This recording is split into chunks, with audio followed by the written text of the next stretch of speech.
Hi everyone. Good to see you on my channel today. Today I will tell you a wonderful story. It is full of love and kindness. I hope you enjoy it and I wish you an enjoyable viewing experience. Thank you. It was only when the endless yellow fields of ripe wheat were left behind, along with the clouds of dust kicked up by the wheels of the departing cab, that Monica and her daughter Kayla were finally able to look around and assess the situation. "Mom, how are we supposed to live here? Don't we have any neighbors? What about the playground and the merry-go-rounds?" asked the 8-year-old girl, leaning on her crutch. Monica looked at her daughter with concern. What could she say in her unenviable position? To get such a house was considered a great fortune. However, she would not leave her daughter's question unanswered. "It's okay, Kayla.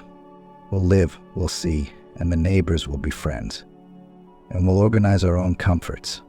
Now let's try to open the door. We have the keys." Kayla nodded and looked again at the gloomy house that looked like a witch's dwelling from a fairy tale.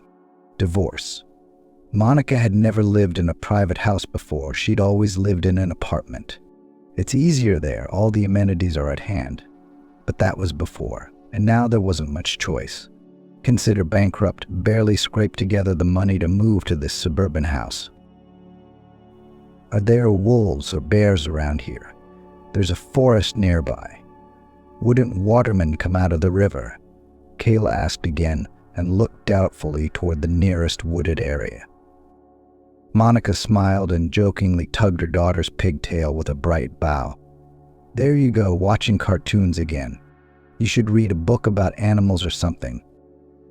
Kayla flicked the tip of her tongue at her mother's joking tone. "I have read about animals. Well, there are all kinds of animals. Some are kind, and some are not so kind." The keys given to her by Bill, the former owner, had a distinctive beard, as if from a tale of a castle with a drawn hearth. The house itself looked dilapidated. The closed shutters were covered in green moss. The roof was sad and wistful, and the network of small cracks in the walls made her worry for its integrity. "Well, there's a lot of work to be done here," Monica thought sadly, and turned the key in the keyhole. At the same time, there was a distinctive click, and the door slid forward smoothly. The hinges creaked softly, and the smell of dampness wafted into her face. Bill had told her that during floods the water from the nearby river came almost to her doorstep. If it hadn't been for the relative cheapness of the place and the circumstances, she would never have agreed to such a deal. She'd rather have demanded her money back than get involved in this dubious business of paying off a debt with someone else's inheritance. Leaning on her crutch, Kayla obediently followed her mother into the house. In moments of excitement, she became particularly noticeable in her voice, which caused Monica great anxiety. "Mom, why is it so dirty and smells like a basement?" Kayla asked childishly, unceremoniously. Monica smiled, "But what can you do? This house is ours now. We'll open the windows to air it out and tidy it up." Kayla shrugged uncertainly and wanted to go inside, but her mother held her by the shoulder, trying to find the light switch. The house was dark. Monica was afraid her daughter would trip and fall. At that moment, a strange sound came from the back of the room, reminding Monica of a sigh or a groan. "Oh, who's that?" "A house cat," Kayla exclaimed fearfully. Leaving her daughter's question unanswered, Monica carefully pulled her smartphone out of her pocket and turned on the flashlight on it. The bright beam cut through the gloomy total darkness of the house and began to scrupulously search the walls, floor, and far corners of the room. At first glance, nothing unusual. An ordinary building with a pile of junk on the floor, cobwebs and dust everywhere you could reach with your hand. Monica was about to think she was imagining things when the mysterious sound came again. It gave her the opportunity to see something strange next to the pile of rags. "What the hell is that?" she whispered and stepped closer. Only now it was clear that it was some kind of animal, a rather large one. It was also, by the looks of it, seriously injured. Monica pointed the beam of light in the right direction and almost immediately saw that it was a dog, whose eyes glistened with tears. "Well, that doggy, see, even his tail hurts," Kayla asked anxiously. Monica nodded and gently touched the dog with her hand. He whimpered softly and tried to lift his head. At that moment, Monica noticed a distinctive wound in the back. The blood was already caked on it, which meant that the dog had been injured several hours ago. Monica was not immediately able to understand how the dog had gotten into the house. She found out a little later when she finally found the light switch, and the room was flooded with a nice yellow light. Monica looked around and immediately noticed the second exit from the house, the doors of which were partially broken and crumbled from time. "Kayla, please sit down in this chair. See, you're going to trip and fall." "I'm going to try to help this poor man," Monica said curtly and started to work. Of course, she didn't have much in the way of medicine, except for some greens and hydrogen peroxide from Kayla's medicine cabinet. Since Monica's childhood and adolescence had been difficult, she knew how to administer first aid, at least to animals for sure, transferring the dog to a more or less clean rag found here. And Monica began to treat the wound, saying that there was nothing more to be done about them. "He'll live, won't he?" Kayla asked anxiously, whose eyes immediately filled with tears. Monica shuddered. A disturbing thought flashed through her mind. No, not again. I can't let the dog die in front of my daughter. This thought gave her strength and made her act with redoubled vigor. The fact was that 3 months ago, Kylie's grandmother's life had been cut short by an insidious heart attack that had left a lasting impression on her granddaughter. Moreover, everything happened in front of Kayla, who on that fateful day stayed at her grandmother's house for a couple of days. When Roberta suddenly felt bad, Kayla immediately rushed to the phone to call an ambulance. But no matter how much she spun the disc, it was all in vain. The situation was aggravated by the fact that Roberta hated cell phones, so she always used a landline. Unable to call the doctors, Kayla tried to help her grandmother. Tiny hands began to do indirect heart massage, as she had once seen in the movies, but it was useless. Not every adult can cope with such a task. How could a child? Realizing that her beloved grandmother was leaving, Kayla jumped out of the house and rushed to the neighbors, knocking on the door, calling the intercom, crying and asking for help. Unfortunately, despite the fact that the ambulance arrived without delay, Robert could not be saved. The resuscitator did everything possible and impossible, even using a defibrillator discharge. But the miracle didn't happen. Monica lost her mother, whom she loved with all her heart. So later she often blamed herself for the fact that she was not there at such a crucial moment. As luck would have it, that day she was suing her ex-husband Jordan, who with the help of a clever combination decided to take away her restaurant. And why did I agree to all of this? Why? Listen to a lawyer, take it to court. I would have been better off just giving him the restaurant. I would have saved my nerves and my sanity. And maybe I would have saved my mom. Monica blamed herself. Unfortunately, the departure of her grandmother made an indelible impression on little Kayla, who experienced a strong nervous shock that affected her development. The girl spent about a week in bed, unable to get up and take a step on her own. Monica called the doctors, appealed to specialists, but all of them only spread their hands. They said that there is a severe nervous breakdown. After all, it was the realization of his own powerlessness in the face of death made Kyle experience extremely unpleasant moments of his life. It was not until 3 weeks after the incident that Kayla was able to sit up and therefore moved only in a wheelchair.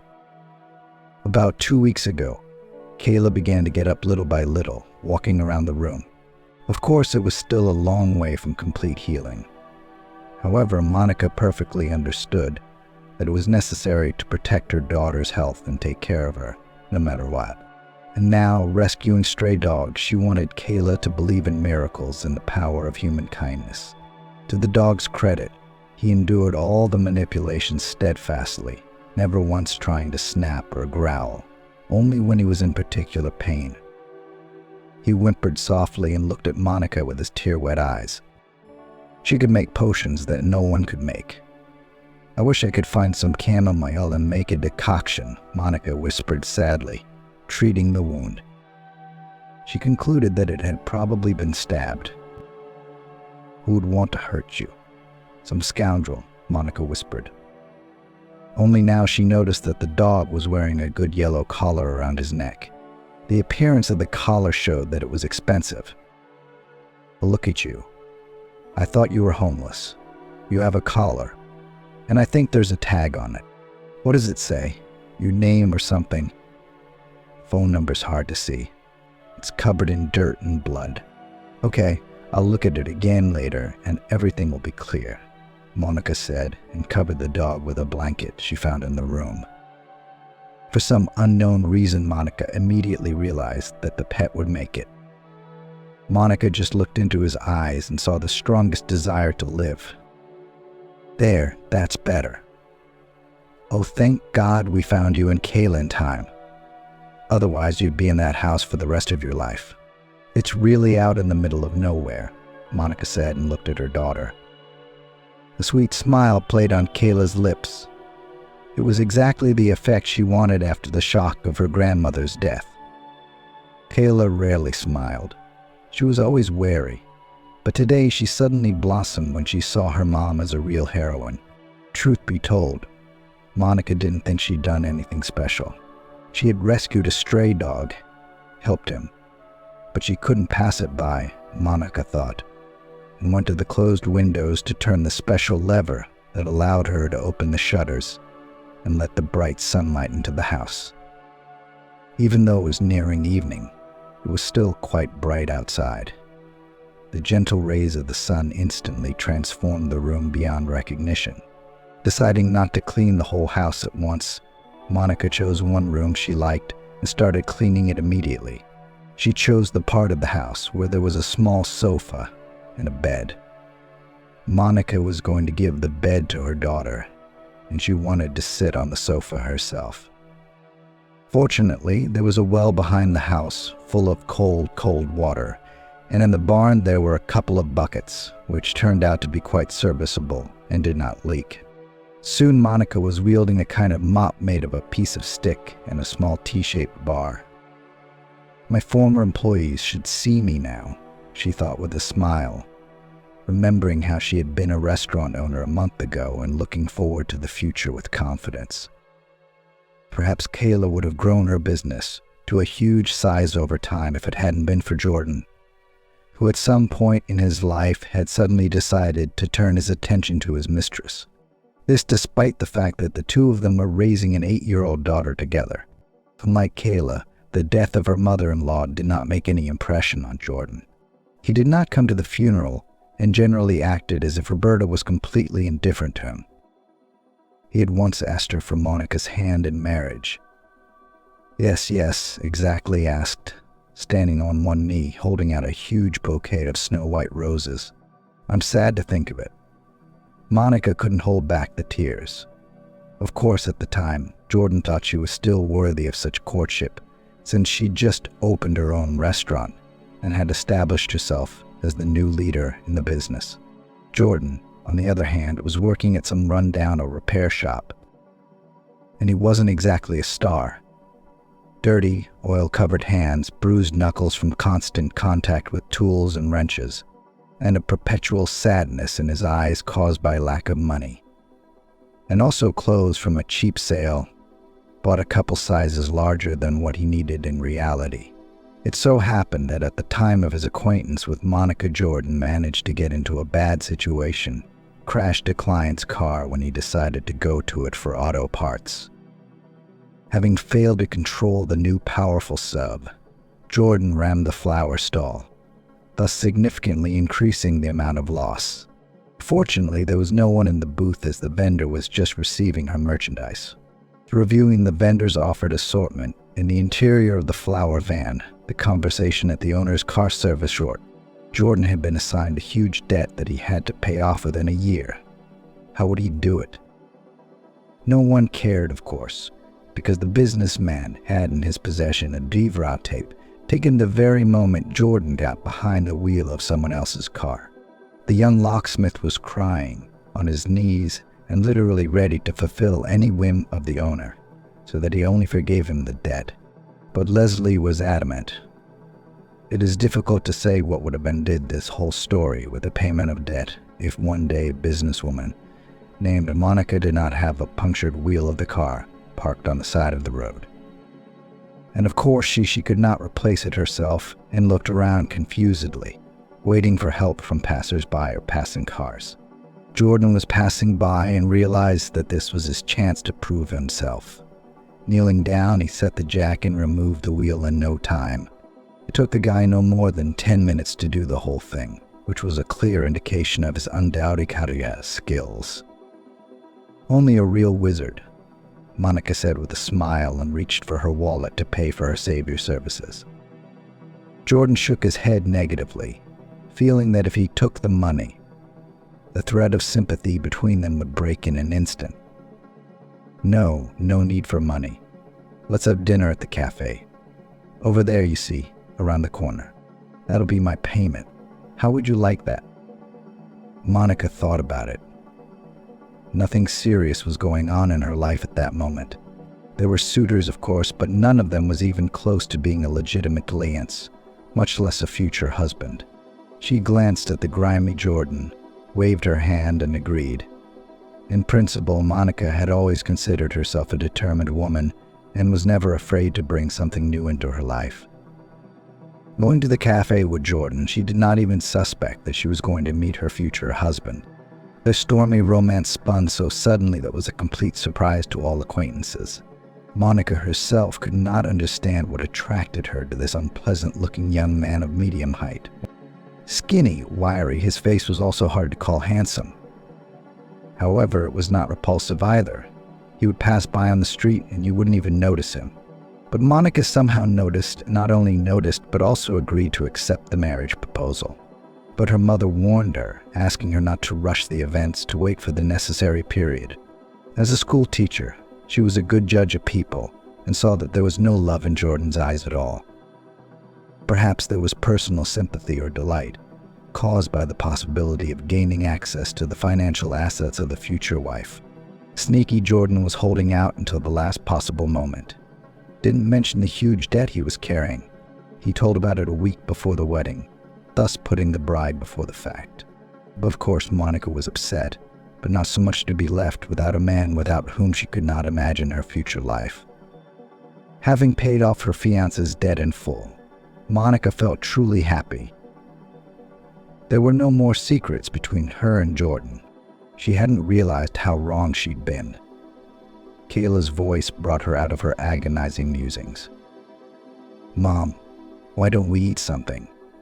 My stomach is churning like a small volcano."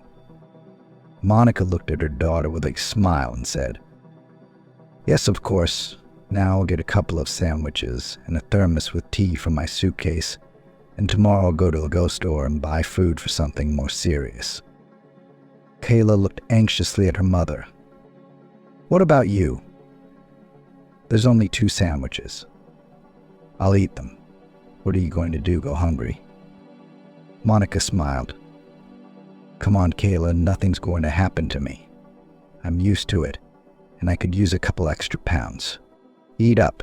You need to grow up, get better." She said that and started to set the table, which she wiped with a cloth before the meal. Despite her mother's request, Kayla still shared her sandwich with her. She didn't rest until she'd eaten it. Tears glistened in Monica's eyes.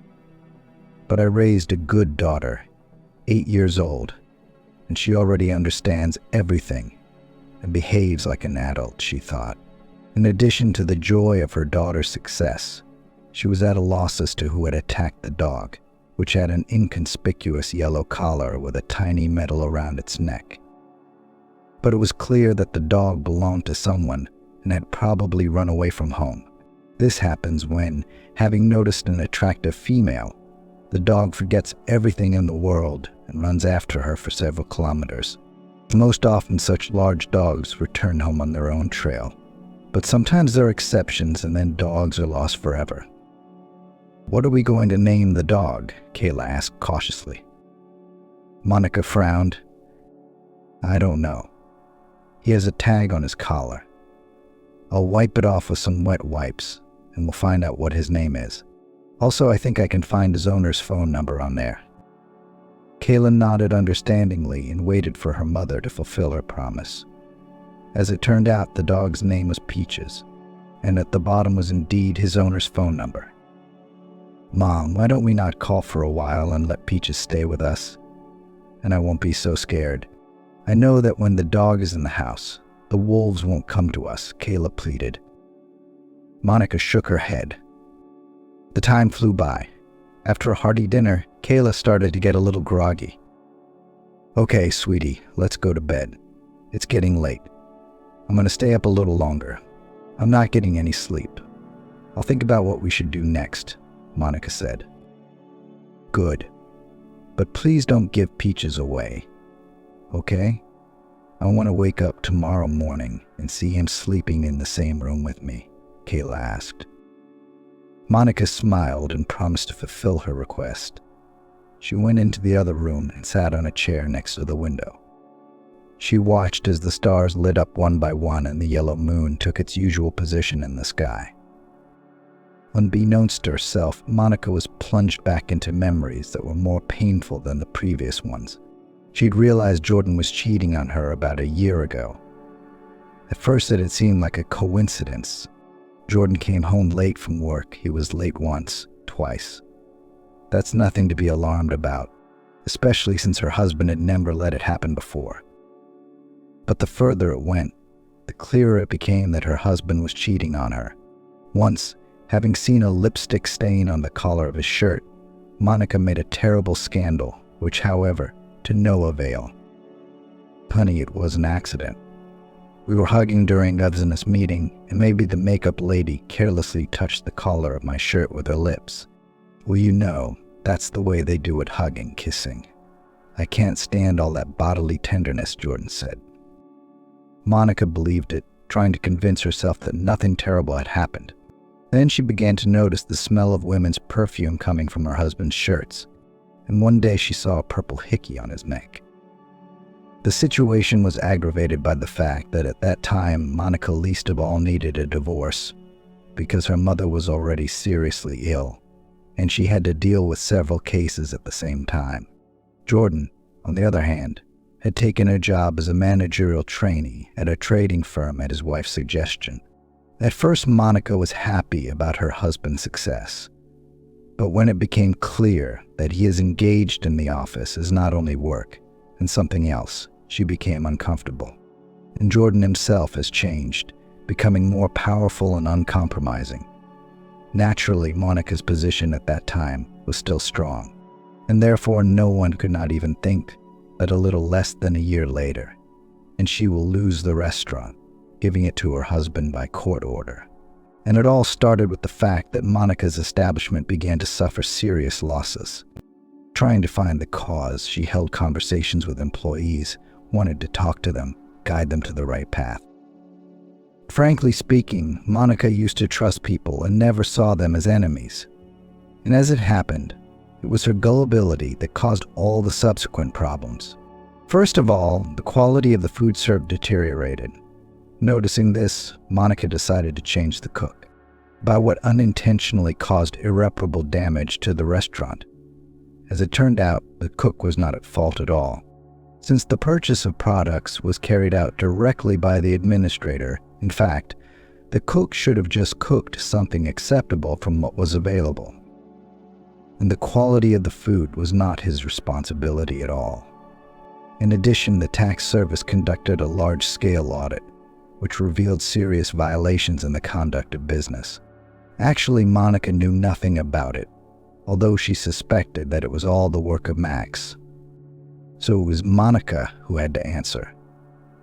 Having learned the amount to be paid as compensation for the damage to the city budget, she grabbed her head.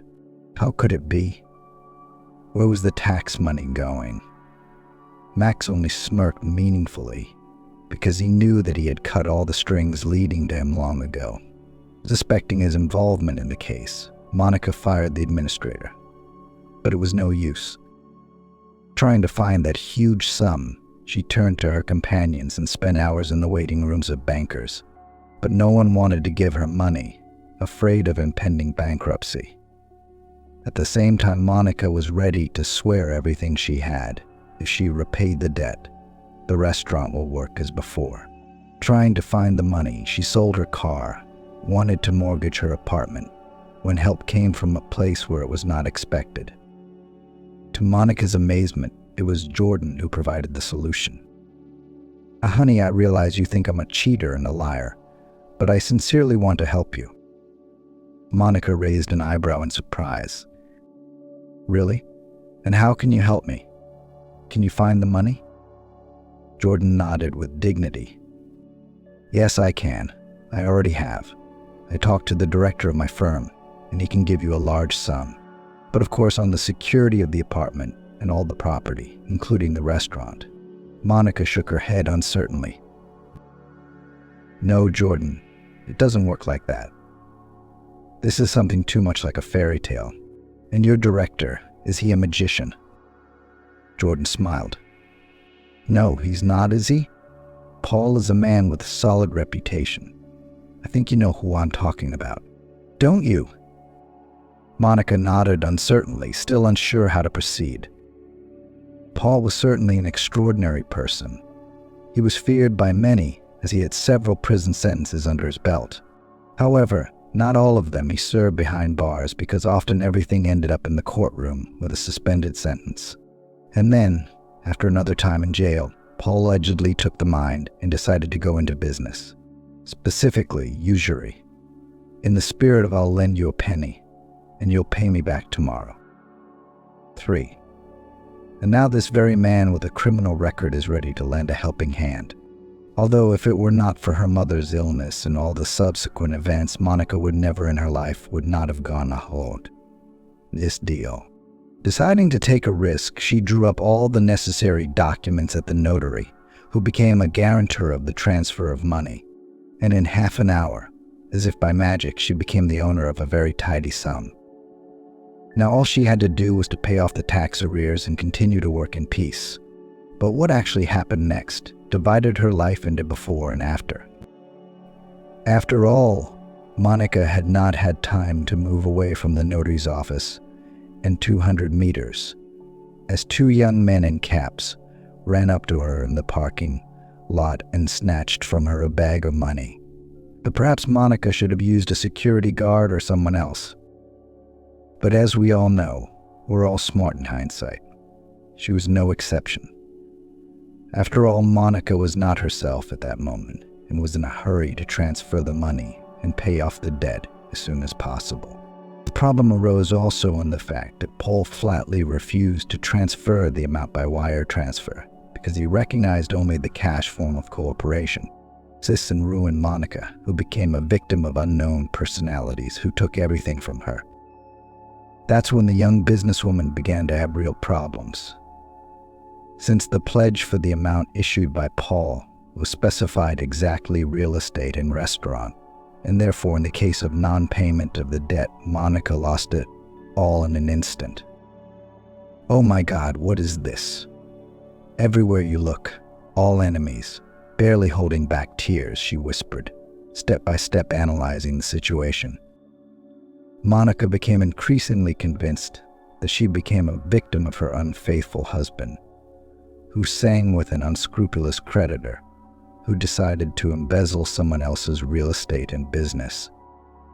Naturally, she tried to contact the police, but from the point of view of the law, in the transaction, all the necessary conditions were observed. However, she was not satisfied. She filed a petition with the court.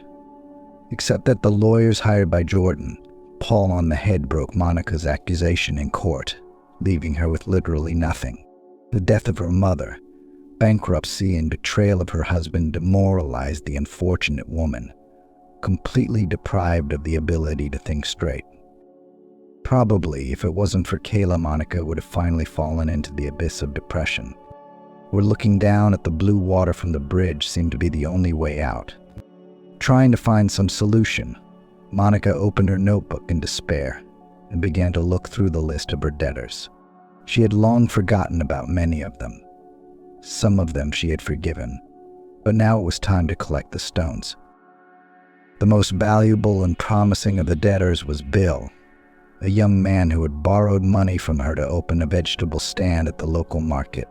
Before enjoying the fruits of a restaurant business, Monica did not hurry the businessman with the payment of the debt, and every time gave him a delay, which with each month only increased in the interval. But now there was nothing to choose. Having buried her mother, she was left without housing with a young daughter in her arms, who in addition suffered from the consequences of the nervous shock. Well, it was not Ben. Anyway, there is no other choice, thought Monica. She picked up the phone and dialed Bill's number. The debtor picked up the phone, hoping that the creditor would calm down and give him a reprieve again. But when this did not happen, and Monica sent him a video message with a request to return the debt, Bill realized there would be no return. Naturally, he didn't have any money on hand. His business was a mess. The profits were barely enough to make ends meet. After setting up a meeting at a discreet cafe, Bill got to the point. Listen, Monica, here's the deal. I'm going to say this right off the bat. Well, I don't have any money, but I do have a little house in the suburbs. I inherited it. The appraiser did an independent appraisal. Well, the amount of money from the sale of the house will cover the amount of my debt. But frankly, you'll have a housewarming party left over. So look, you can move in on your own. Sell it if you want. I won't object. In fact, it's my inheritance, but I don't want to live there. Monica raised an eyebrow in surprise. You don't want to live there? Why don't you sell it yourself? What's stopping you? I, by the way, gave you real money, and instead you give me some wreck in the suburbs. Bill bit his lip resentfully. Why a run-down place? The land is expensive, you know. There's a forest and a river nearby. Any businessman would give his last to buy that house. And Monica's eyes were filled with despair. She'd given this man money, and now he says there's no money. But Bill can offer her some shabby little house he inherited. Anyway, she didn't have any other choice. Suing Bill for that money, especially after she'd failed so miserably, losing the lawsuits to Jordan and his patron Paul, was a laughing matter. Also, if Monica had been more attentive, she would have recognized right away that her husband's mistress had become Paul's adopted daughter. Hannah, who in fact had convinced the suitors to pull such a scam and deprive the business of his wife. Naturally, in such an unenviable position, Monica could not compete with Eitan and his team. After all, if she repeated something like this, she could easily receive criminal penalties for defamation or worse. And Im's lawyers were so skillful that they could make a real scandal out of the smallest thing. It's all right, God be with you. Give me the keys and the deed to the house, and you can consider your debt canceled, Dorothy said with a sad sigh. Only now, looking at the golden column, Monica realized that she had made a mistake in agreeing to this deal, just like that, without looking. The fact was that the house was obviously worth less than what Bill owed. On market day, it could hardly be sold for half of the agreed amount. But there was no other choice. I had to save my daughter. The decisive factor in moving to the suburbs were the words of Kayla's doctor. You, Monica, could use a change of location. Fresh air, river pets, horses, cows. It's the kind of thing that gets a child distracted and out of his own way. I would recommend to visit the racetrack more often and ride horses. And believe me, these animals can cure many ailments. It is not for nothing that in the past the horse was considered to be a friend of man, not a dog. I hope you understand me. Monica nodded. Of course I understand. We've just been offered a small house in the suburbs. Austin smiled. Well, that's great. Don't worry about Kayla's limp. It'll go away. Not right away, but it's still something to strive for. The doctor's words were etched in Monica's memory, Looking at the stars, she sat by the window and cried. What are we going to do now?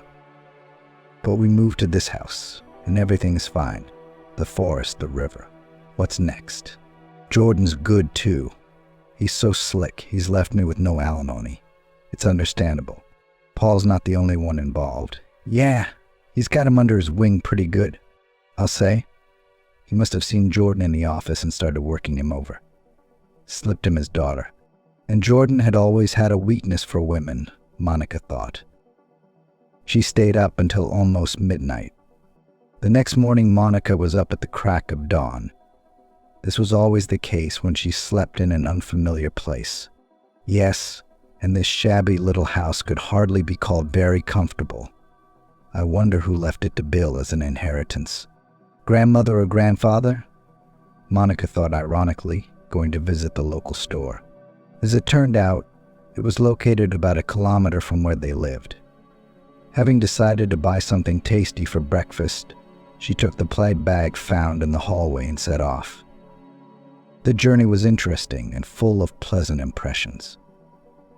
First, Monica met a shepherd who was driving a small herd of cows. Then a local letter carrier on a bicycle waved hello. He was followed by a couple of fishermen hurrying to the river with homemade rods and buckets for the catch. Her mood was visibly improving. When she was in public, she felt much better than when she was alone. As she approached the store, Monica saw 2 grandmothers who were talking about something of their own, interrupting each other. She said hello politely, realizing in her heart that there would probably be no response.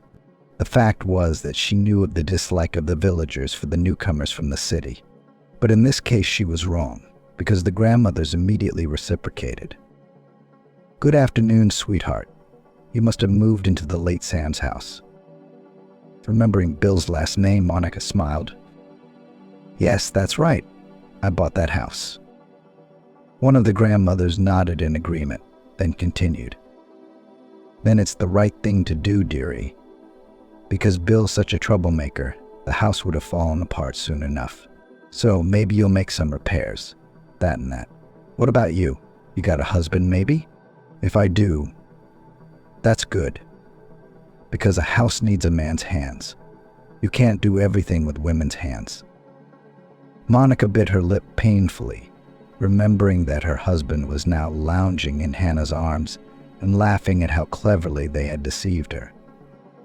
I don't have a husband, divorced. Just a daughter, Kayla, 8 years old. She has a slight limp, but it's temporary, Monica said discreetly, thinking the conversation was over. But, as it turned out, they saw in the chatty grandmothers a great conversationalist. It will be hard for you, dear, but don't despair. In case of anything, we will always help. Come, we live on the outskirts of the village. We're sisters, twins actually, that's why we look so much alike, but we're not twins. So there's no mistaking it. I'm Sharon, and this is Samantha. And I'm Monica, she said with a smile. Well, we've met. We are generally wary of newcomers to the village, but we will make an exception for a woman with a child. So settle in, settle in. There's a store here, and a post office, and even a medical center, if necessary. But we're in the middle of nowhere. You know, anything can happen. Monica was immediately alarmed. What could happen in such a quiet place, she asked. Sharon raised an eyebrow in surprise. Well, anything can happen. The other day, for instance, a businessman was robbed on the highway. You know, there's a go road nearby. They found his car on the side of the road. Yellow, I got a bad feeling about it. There's blood on the seat. They say he was on his way to some kind of negotiation. He disappeared with the money. Cops searched the neighborhood all day, but they didn't find anything. The locals said the businessman had a dog with him. Looked like a sheepdog, or something like that. And supposedly he always took it, never feared an attack. That's why. And the dog was like trained. That's the story. What happened to the dog? Monica couldn't help herself. Valentina smiled. Why? He ran away, probably. The strangler was frightened. Samantha's story seemed to Monica very strange, and in some places even intriguing. The thing was that she had just yesterday sheltered an injured dog. And what if it is the same one, which was at the time of the attack with the businessman, and they never found the rich guy? Maybe they weren't looking hard enough, Monica asked, cautiously shifting from foot to foot. Sharon looked at her new acquaintance ironically. Come on, the cops have turned this place upside down. They've searched every nook and cranny, especially in the village. Monica nodded in agreement and then politely said goodbye and went to the store for shopping. The store was very different from the city supermarket, with its extensive system of discounts and write-offs of expired goods. However, Monica was not confused and quickly oriented herself. She bought eggs, cottage cheese, flour, sugar, and some other small things, deciding to bake her daughter cheesecakes or pancakes with cottage cheese. Or maybe both at once. Monica was a good cook, and those who had known her all these years didn't doubt it one bit. It was explained by the fact that at the beginning of her restaurant career, Monica worked as an assistant chef and learned many secrets and skills from him. If she wanted to, she could become a chef herself, but not in a high-end restaurant, but somewhere simpler, like a canteen or a small cafe. All the way back, she thought only about what she had learned from the older women. It was strange, but the injured dog and the missing businessman could be connected. Realizing this, Monica quickened her step, worried about leaving her daughter alone in the house. But as soon as she opened the door, she saw an extremely curious sight. Kayla was already up and sitting on the bed, stroking the withers of a noticeably stronger dog. Of course, Monica had heard before that everything healed quickly on a dog, but to heal at such a speed. However, taking a closer look, she noticed that the dog she had rescued was still weak, wobbling from side to side on his trembling legs. Apparently, the effects of the trauma were making themselves felt. For some reason, though, the dog flatly refused to lie down on the bed, always looking at the door, whining softly. Maybe he's feeling something, Monica thought and stroked his head. Mom, are you a real magician? Look how Peaches feels better. Maybe you can stroke my leg and make me feel better, too, Kayla said. Monica smiled and immediately fulfilled her daughter's wish. She spared nothing for Kayla, neither time nor effort. Peaches, on the other hand, was behaving strangely. He started scratching the floor with his paws as if he wanted to go outside. But nobody. You're not going anywhere in that condition. You might as well collapse from weakness under a bush somewhere. And where will I look for you? Monica said with a negative shake of her head. But Peach had no intention of staying where he was, and soon resumed his efforts. Monica had seen a lot of things in her life, but she had never encountered such persistence on the part of a wounded animal before. Shouldn't we really open the door? Maybe he knows something and wants to help. No. We should call the number on his collar first. Maybe that will do something, Monica said and reached for the phone, then dialed the number engraved on the locket and put her ear to the speaker hopefully. That's where another disappointment awaited her. No one answered the call. Only the indifferent voice of the cellular network operator informed her that the subscriber was out of range. There you go, I still don't know anything. I thought I could play Sherlock Holmes, Monica thought sadly. Kyla, on the other hand, was glad that Master Percy hadn't answered. In her heart, she had already made up her mind. She wanted to keep the dog. She knew nothing about Percy's past or what had happened to his owner, and decided not to let the dog outside. Monica began to prepare breakfast. She whisked flour, added eggs and sugar to taste. Then she poured some cottage cheese for Percy, who was in need of a particularly good meal. But the dog wouldn't eat and whimpered longingly, looking at the door as if a different life awaited him behind it. No, my friend, no. Don't even count on it. We'll do it some other time, and the police will be looking for your master. So don't worry, Monica said and continued cooking. At that moment, there was a knock on the door. Monica was startled and looked at her daughter. Mom, I'll get it, said the girl, and quickly went to the door. Monica visibly tensed and squeezed the dough. She wondered who had decided to show up, especially after what had happened in the country village just a couple of days ago. What was the surprise of the mother and daughter when they saw a fit young man in a police uniform on the doorstep? Hi, I'm Lieutenant Spencer, your precinct commander. Tell me, have you seen anything suspicious lately? He asked. Monica raised an eyebrow in surprise. No, what could we have seen? We've been here for 2 days. I'm Monica. This is my daughter, Kayla. I heard from the locals today that a businessman got mugged on the road. I think he even went to some business meeting or something. The policeman nodded and looked at Percy, who was sitting in the corner. What's the matter with your dog? Is he sick? Spencer asked. I don't know, to tell you the truth, Monica said. Bought this house and moved right in. So opened the door and there he was in the room, wounded. Apparently came in through the back door. He was bleeding, but I treated the wound and now we're nursing him back to health. And I tried calling the number listed. The subscriber is out of range.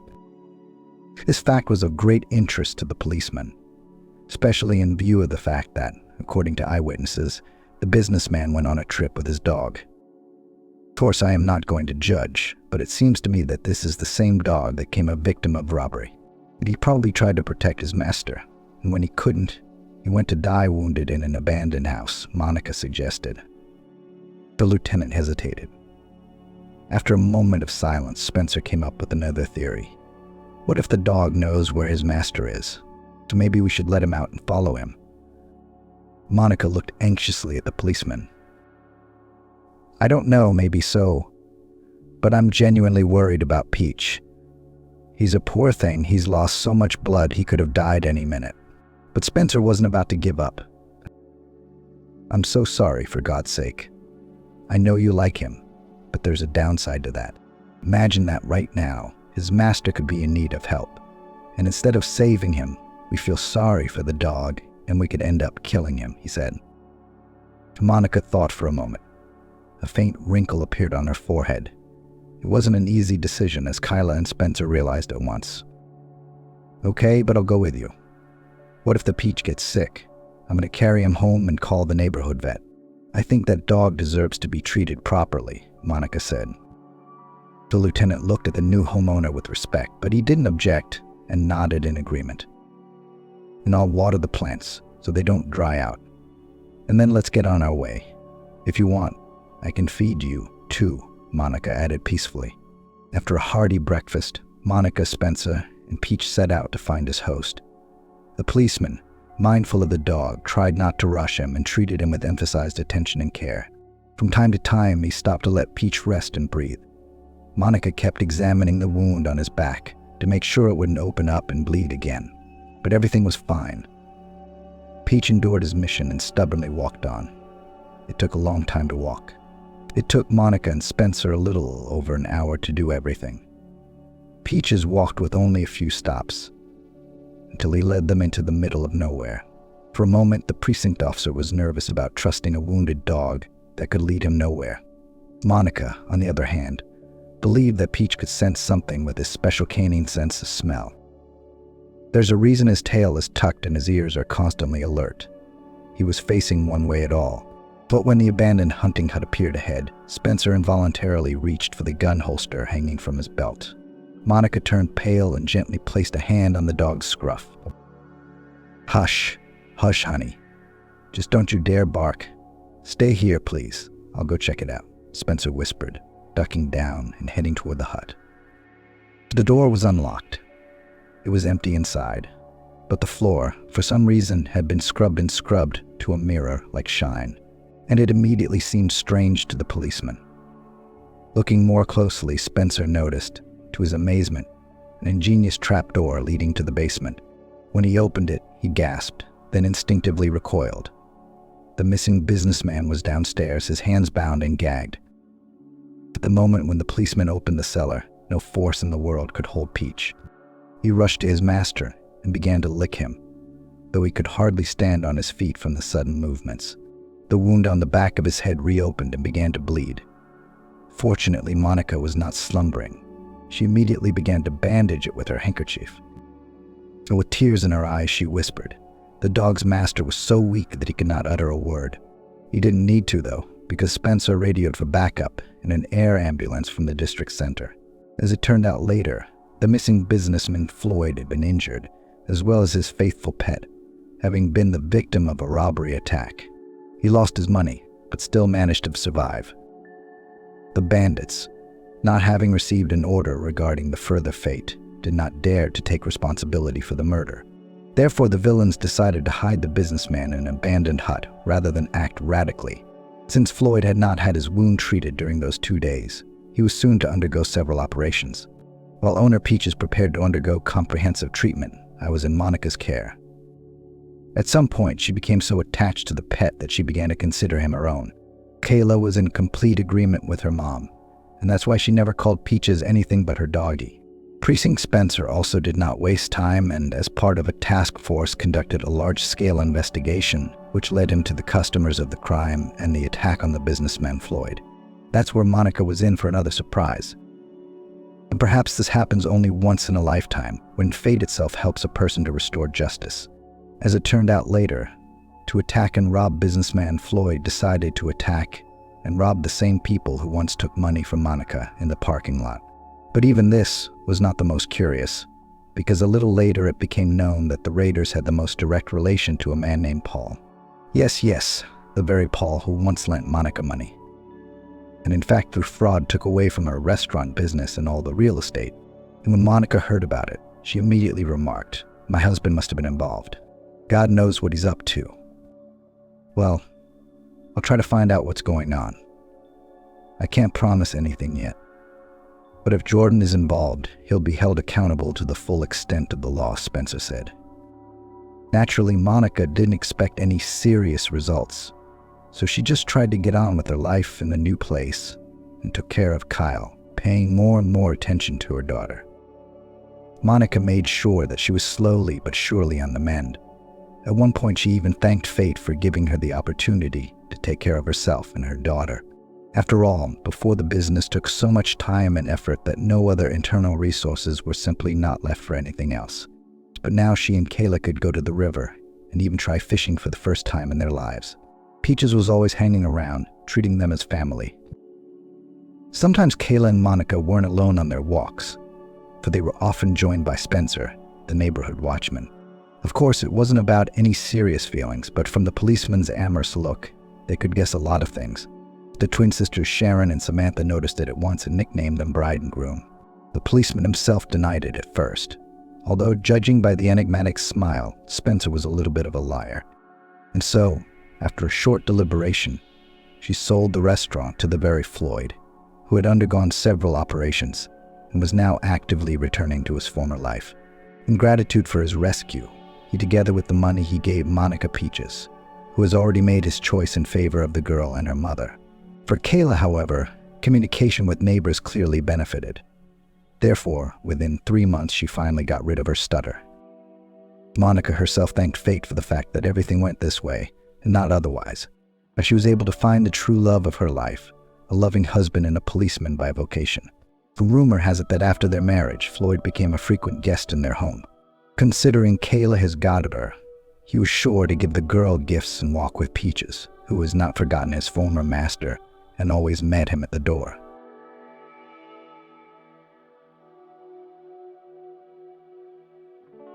How long can you sit on my neck? Husband freaked out. Why did she do it in the first place? I don't know. She wasn't old. She wasn't exactly a hag. Another thing is that he, her spoiled, crazy husband, needed a young one. The concept of young for Tom was clear. If a girl did not marry before 21 years old, then she is too old and something wrong with her. Don't ask me why 21st century medieval attitudes. It happens. And Kelly, 36, is a childless grandmother. It's like Tom's forgotten the time when he thought of his wife as his greatest treasure. Spoiled her, bought her everything she wanted, not even for her, but for him, dragging her around the country from job to job. And then she became a suitcase without a handle. It happened without either of them noticing. She was 18 when they got married. He was 10 years older. She was pretty, in the style of actresses of the 50s, short stature, delicate face, big eyes. He's the most ordinary. You wouldn't immediately remember what he looked like unless they said his name. It seemed to Kelly that Tom had not just fallen in love with her, but clung to her like a tick. He couldn't let anyone else have her. After walking her home in the evening, he wouldn't dare leave the entrance for another hour or two until he saw the lights go out and the windows darken. Surely he was afraid that before Kelly went to bed, someone else might come in and take her away. There was no question about the seriousness of his intentions. He'd proposed to her within a week of meeting her. Tom cared less about the wedding itself, the restaurant, the guests, the honeymoon. Can we do it with or without him? All he cared about was getting married and taking Kelly with him. In the meantime, Tom had quit his job again and was moving up north. Kelly's father kept silent, only sighed, resigned to his fate. And her mother cried she didn't want her only daughter to go so far away. Kelly herself had no time to think about it. Registry office on a weekday, without any celebration. Some hastily organized home parties, and now the train. A rainy evening, and the carriage slowly begins to sail away from the platform. There in the new place, Tom rented a flat, waiting for the time when they would have their own. No carriages, dormitories, or the like that his new mates were content with. It wasn't so much that he was chasing comfort as he wanted to keep Kelly away from any encounters, even casual ones. She was to sit in that 9th floor flat like Rapunzel in the tower, seeing no one but her husband. When Tom was free, they'd go on nature trips. Kelly appreciated the beauty of the north, those pewter, brass, silver colors of the short summer, the still water mesmerizing. The rest of the time she was entertained by books. She'd signed up at the library. And serials, those endless ones where at the beginning of the series the characters start making themselves coffee and then finish the cup at the end. Serials that you could do all your housework to. Tom was a blob of energy, and that's what he took the others by. Charming seemed not at the expense of appearance or intelligence, but because of this vitality, which many lack. In certain cases, if there was no one brighter, he could become the soul of the company. He was always and everywhere regarded by his superiors as indispensable. He really was a jack of all trades. And when he got bored in one place and broke off to go to the other side of the country, it was always regretted by the bosses and those with whom Anatoly worked, and the women with whom he managed to get acquainted and who envied Kelly. "You're not a military man," Kelly said to her husband, "but I feel like an officer's wife always traveling over the road." Tom had always had money. He would never work for an idea. And now, to comfort and cheer up his wife, he floods her with presents. In the wardrobe, racks of dresses, blouses, and suits hung as tightly as if they were in a shop. Kelly could match the outfits with shoes of the right color. And the saying, "a well-to-do woman is one who doesn't wear ripped tights under her trousers," certainly applied to Kelly. He wouldn't let her work. It was out of the question. "We've got enough money," Tom said. "Nothing to go where you can find adventures on your tail." And he didn't want kids for a long time, maybe 10 years. Whether it was the settled, beautiful home life, with quiet evenings, cleanliness and freedom to dispose of his time that was more precious to him, or whether he was subconsciously afraid that he would be jealous of Kelly, even of a child. When they finally settled down in a large regional city, their own flat was bought. Tom became a small boss. It turned out that Kelly could not get pregnant and give birth in any way. But this was not the main reason why her husband's attitude to her changed. She simply remained as she was, pretty, but no longer young. But young, quiet, not entering into arguments, and so predictable. He'd had enough of the bland. What did he want? The first time he said it was an accident. It wasn't worth mentioning. He forgot it immediately. "You're sitting on my neck." Kelly threw her head back. That phrase clawed at her heart. Those words, casually dropped, are always the most sincere. Tom didn't pursue the subject. He was still putting together the wardrobe she'd bought, but his face was absent. In his thoughts, he lived somewhere else. It wasn't long before she realized he had another. He had a crush on a girl the same age Kelly had been when they met. The age difference seemed so vast to Kelly that a connection couldn't be in her mind. It would look both ridiculous and laughable. Naive Daisy. Tom's passion was named Jane, and she was the complete opposite of his wife. An athletic girl with long, strong runner's legs and hair dyed bright pink. And she had so many things, like intricate patterns on her long, sharp toenails, piercings in every possible place, intricate tattoos, that Jane could be looked at for a long time, like a painting or a puzzle. However, Jane didn't make men puzzle for long. She gave up quickly, if the price was right. All this Kelly had learned in roundabout ways. The big city wasn't really that big. There was only one thing that bothered Tom, but it was the most important thing for her. Jane was not averse to making money wherever she had a chance. The concept of fidelity did not fit in the head of the pink Malvina. She was flying. You want to let her go and keep her at the same time. To let her go, so as not to suffer and not to be tormented by jealousy, to keep her, because without her, no way. Without Malvina, life seemed long, empty and boring, like a gray canvas that stretches to the horizon. His wife became annoying because she was that very cloth-smooth, predictable, without a single bump. You could walk on it with your eyes closed and never stumble. Tom was tired even of Kelly's cuteness, which was beginning to show. If there was a reason to fight, a thunderstorm broke out. A consonant word for a tiff, they'd break everything that could be broken, from dishes to relationships. Maybe he'd feel better. But Kelly didn't go for the provocation. She stood over the cooker, slow-cooking borscht sacred. The smell of meat, garlic, parsley, and satiety. If satiety can have an odor. Even if you swear you eat such borscht and you feel happy. Tom overcame himself and decided to hurry things up. He had a wide circle of acquaintances, including a pimp. No, not the film boy who arrives in a nice car to herd girls on the red light street. Michael was a subtle personality. Either a pimp or a procurer. He could order a girl, a boy, a waistcoat to cry into all night. Michael was also a pro. He could unmistakably determine who was worth what, and who to offer whom. Sometimes he did things that were completely unexpected, but he was never wrong. He knew that this young blonde, with the appearance of a model, can get sick of his partner in an evening. But that woman over there, which seems to be nothing special, will be carried in his arms for a long time. Tom saw Michael several times a year in companies of a certain kind, and always by chance. The next meeting was just as casual, but suddenly Tom had a thought that struck him as brilliant. Maybe he'd just had too much to drink. "Listen, can't you put my wife on the case?" he said. Michael had seen a lot of things in his life, perhaps too much, but here he was dumbfounded. Yes, among his clientele were married women who sometimes wanted a thrill and who would not mind going left.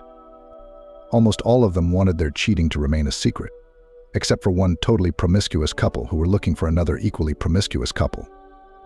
Michael tried to advise the casual acquaintance to go wake up, but the same life experience told him that it would be a good idea to look at this spouse with his own eyes. You never know. They made an appointment. Tom didn't tell Kelly who Michael was. Maybe she wouldn't be right for him, and then they'd have to say goodbye to the tempting idea.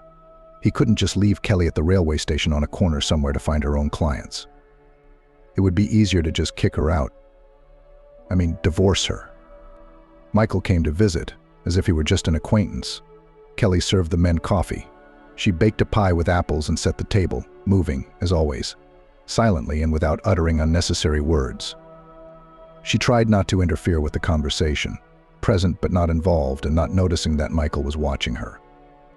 Tom also cast glances at his wife, but not satisfied. Kelly had not dressed up as he had asked. She remained in a simple homemade dress, blue with a ruffle, her hair gathered in a ponytail. She was an actress. Now she was a Ryazan woman. Who needs such a woman? Every man's got one of those. Michael didn't stay long. Tom went out to escort him up the stairs. He was sure that Michael would reject the goods, but he said vaguely, "We'll see." And that was the end of it.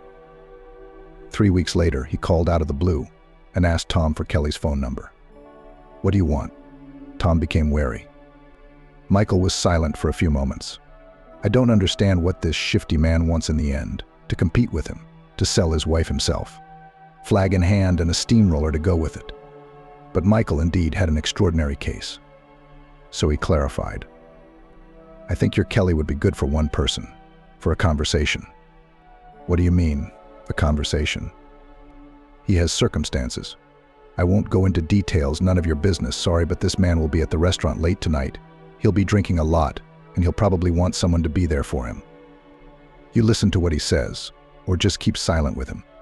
I answer with my head, no one will hurt your wife." "Huh?" Tom's got it. "Then Kelly's fine. When it comes to keeping quiet, she's the best. So give me her phone number, dummy. Because you and I are getting a film, the groom agrees, the relatives agree, and the bride has to be persuaded." In relations with women, if it was necessary, Michael knew how not to press, but to achieve his goal by persuasion found the way to the heart. Tom hesitated a moment, and the phone dictated. Later he would discuss these piquant details with Malvina, and she would complain that there would be no one to take pictures of the secret meeting. If there was dirt on anyone, she would be even more submissive. When he got the number he was looking for, the pimp called immediately. "Kelly," he said. "Do you remember me?" "It's Michael, I was visiting you. I have a huge favor to ask of you, don't take it for granted." The woman didn't answer. but Michael realized she wasn't speaking because she was confused. "Come to this restaurant tonight. I'll introduce you to a man who cannot be left alone. Believe me, it's very important. You'll save your soul." "You should see a psychiatrist," Kelly said and hung up. Then she went about her usual business, and somewhere in the back of her mind, like a spring that had suddenly broken through, she was filled with the thought that it was not for nothing, that it was Tom who had thought up and organized everything. Both Michael and the meeting to which she had now been called. It made her want to cry. Kelly suddenly realized that she hadn't cried for a long, long time. Maybe she hadn't even learned how. You could shed tears if you felt sorry for yourself, but she was too tired to comfort herself. Tom didn't want to look ahead to see a routine life, an impending old age. Kelly was afraid to look back. She could see herself standing there in that kerchief, with the dust rag. The years were behind her, when she'd gone from princess to Cinderella, and the prince had degenerated and wouldn't divorce her. Kelly felt like getting drunk. She called Michael back. "Okay, I'll go," she said. It was a hotel restaurant, fancy and so expensive that Kelly was embarrassed to even walk past it. The carpeting there was already outside, and there were vases of orchids at the entrance. Kelly hadn't bought clothes in a long time. She'd stayed in that other life, with her husband blowing dust off her, and now Kelly didn't know what to wear. If all she had to do was talk, this dark blue jacket would do. She could match it with the pale blue silk dress she had once loved so much. The silk was real, delicate, not weighty, but there was hardly any cosmetics at home, and perfume only Grasshopper Bridge, with its heavy, clingy odor. Kelly was ready for Michael to send her back, to call some young girl for his client. She was even more embarrassed that she had come first. She walked around the entrance for a while, hesitant to stop lest she be chased away. There must be someone like a doorman. He'd be out in a minute. "Why are you standing here? You can't linger here." A black car pulled up. Very inconspicuous, Michael the pimp didn't like too much attention. He got out with the businesslike look of a man who comes to this hotel almost every day. He recognized Kelly immediately. He nodded, didn't say anything about her appearance, but as if he was grateful that she had agreed to this venture at all, and was standing here in person, not late. He took her politely under the elbow, and they went inside. The restaurant was in a semi-basement. Kelly was far from all that. She was much more comfortable with unsophisticated dumplings and pie shops. She would have felt out of place, even if she'd just come here with friends. Now she was tense, looking around, even though she didn't know who was waiting for her. Michael knew. The dim lights, the heavy wooden tables, the bar. For some reason it all reminded Kelly of an old sailing ship, a caravel being carried along by the waves of life. Michael took Kelly to the corner farthest from the entrance, the one with the least light. Here sat the man they needed, or who needed them. A dark-haired, middle-aged man with a thin, nervous face. Kelly noticed there was a hat lying next to him. Who wore hats nowadays? The glass of wine was almost finished. "Miss Kelly," introduced Michael's companion, and Kelly threw him a surprised look. How did he know her middle name? "She'll sit with you as long as you want." Michael understood, but he didn't answer her question. "He'll give the name himself if he wants to. Well, I'll leave you to it." The man nodded carelessly. He was immersed in his own thoughts. Another similar nod to Kelly for her to sit down. She sat down with a straight back. There were hardly any customers in the restaurant. Only at one other table, a group of men engrossed in conversation. A young bartender behind the counter, in a white shirt and black waistcoat, and a waitress who approached them almost immediately. A dyed blonde in her mid-40s. She had a tired look. "Order whatever you want," the man said to Kelly, nodding at the menu. What food could she think of right now? She was feverish with excitement. A glance at her was enough to realize that. "Bring us some for now." Kelly didn't know what the mysterious-sounding words meant, but she guessed they meant wine or something stronger, and an appetizer of some kind. There was silence in the air as they waited for the waitress. "What should I call you anyway?" Kelly asked. And after a while, "Are you sick?" He was definitely awake. There was confusion in his voice. "What makes you think that?" She shrugged her shoulders. "Nothing else occurred to me. Only that you have learnt that you are ill with some terrible, hopeless disease and have no one to talk to. And I'm now a traveling companion who won't see you tomorrow, so it's okay." "You will indeed, one of these days, hear of my death," he said tiredly and calmly, as if it were a done deal. "But it is of no consequence." He took her hand, but there was nothing sensual in the movement, nothing of the kind. He held her wrist. "Here you are, you need to check your heart. Remind me when you leave. I'll text you the number and you call." "You're a doctor." She suddenly remembered him. Yes, he was a doctor, a very famous one. The kind of doctor they always say was from God, from God. She remembered his name, James, but his middle name was lost somewhere. Then I realized. "What do you want to put your hands on yourself?" "Others will do it for me." "But how? Are you being threatened?" She didn't understand. Maybe some crazy patients he didn't cure. "You can't save everyone. But if you know, why don't you leave? Why don't you run away from them? They'll get you everywhere. There's nothing you can do about it. But I can still live today." There was a momentary flash of rage in his voice. "Exactly." He tried to argue with fate for a moment. The waitress brought the wine. James signaled for her to leave. She came back with another tray, set out the plates of appetizers, and finally left them alone. "What do they want with you?"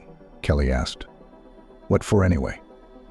He was silent for a moment, then said, as if he hadn't heard her, as if he were talking to himself, "I've had quite a lot of time, after all. Life could have been shorter and much more precious, so there's not much to repent or regret. But behind it all was a little boy who was desperately scared. And Kelly realized that. She touched his hand too, but not in the way he had done before. She just covered his hand with hers, letting him know that she felt his fear, and she felt sorry for him. "Do you have anyone?" Kelly asked, and anticipating that he wouldn't understand her question or would misunderstand it, she clarified, "My mom, my sister, someone in the family. Can't you go to them?" He shook his head. "I have relatives, but they are far away in Siberia. We haven't been in touch for a long time. It's just that life has separated us. But I wouldn't go to them anyway. You can't set them up." She took a few sips of this insanely expensive wine, which didn't seem to taste like anything special, but it made her head swim gently. And despite the oddly tragic note of the conversation, a sense of flight and recklessness came. "It's a good thing you have someone at all," she said. "I miss it all so much now, my childhood, my grandmother, whom I would hug now, her old house. It's a former merchant's house. It had such thick walls, such wide windowsills, and many, many geraniums.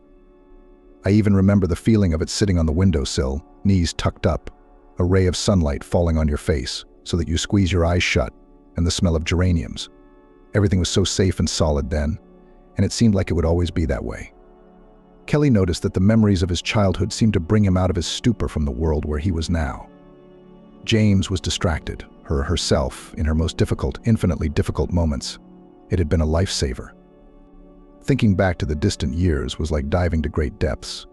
Everything appears a little unreal, a little blurred. It makes my ears pop, but the rest of what I want to think about ceases to exist.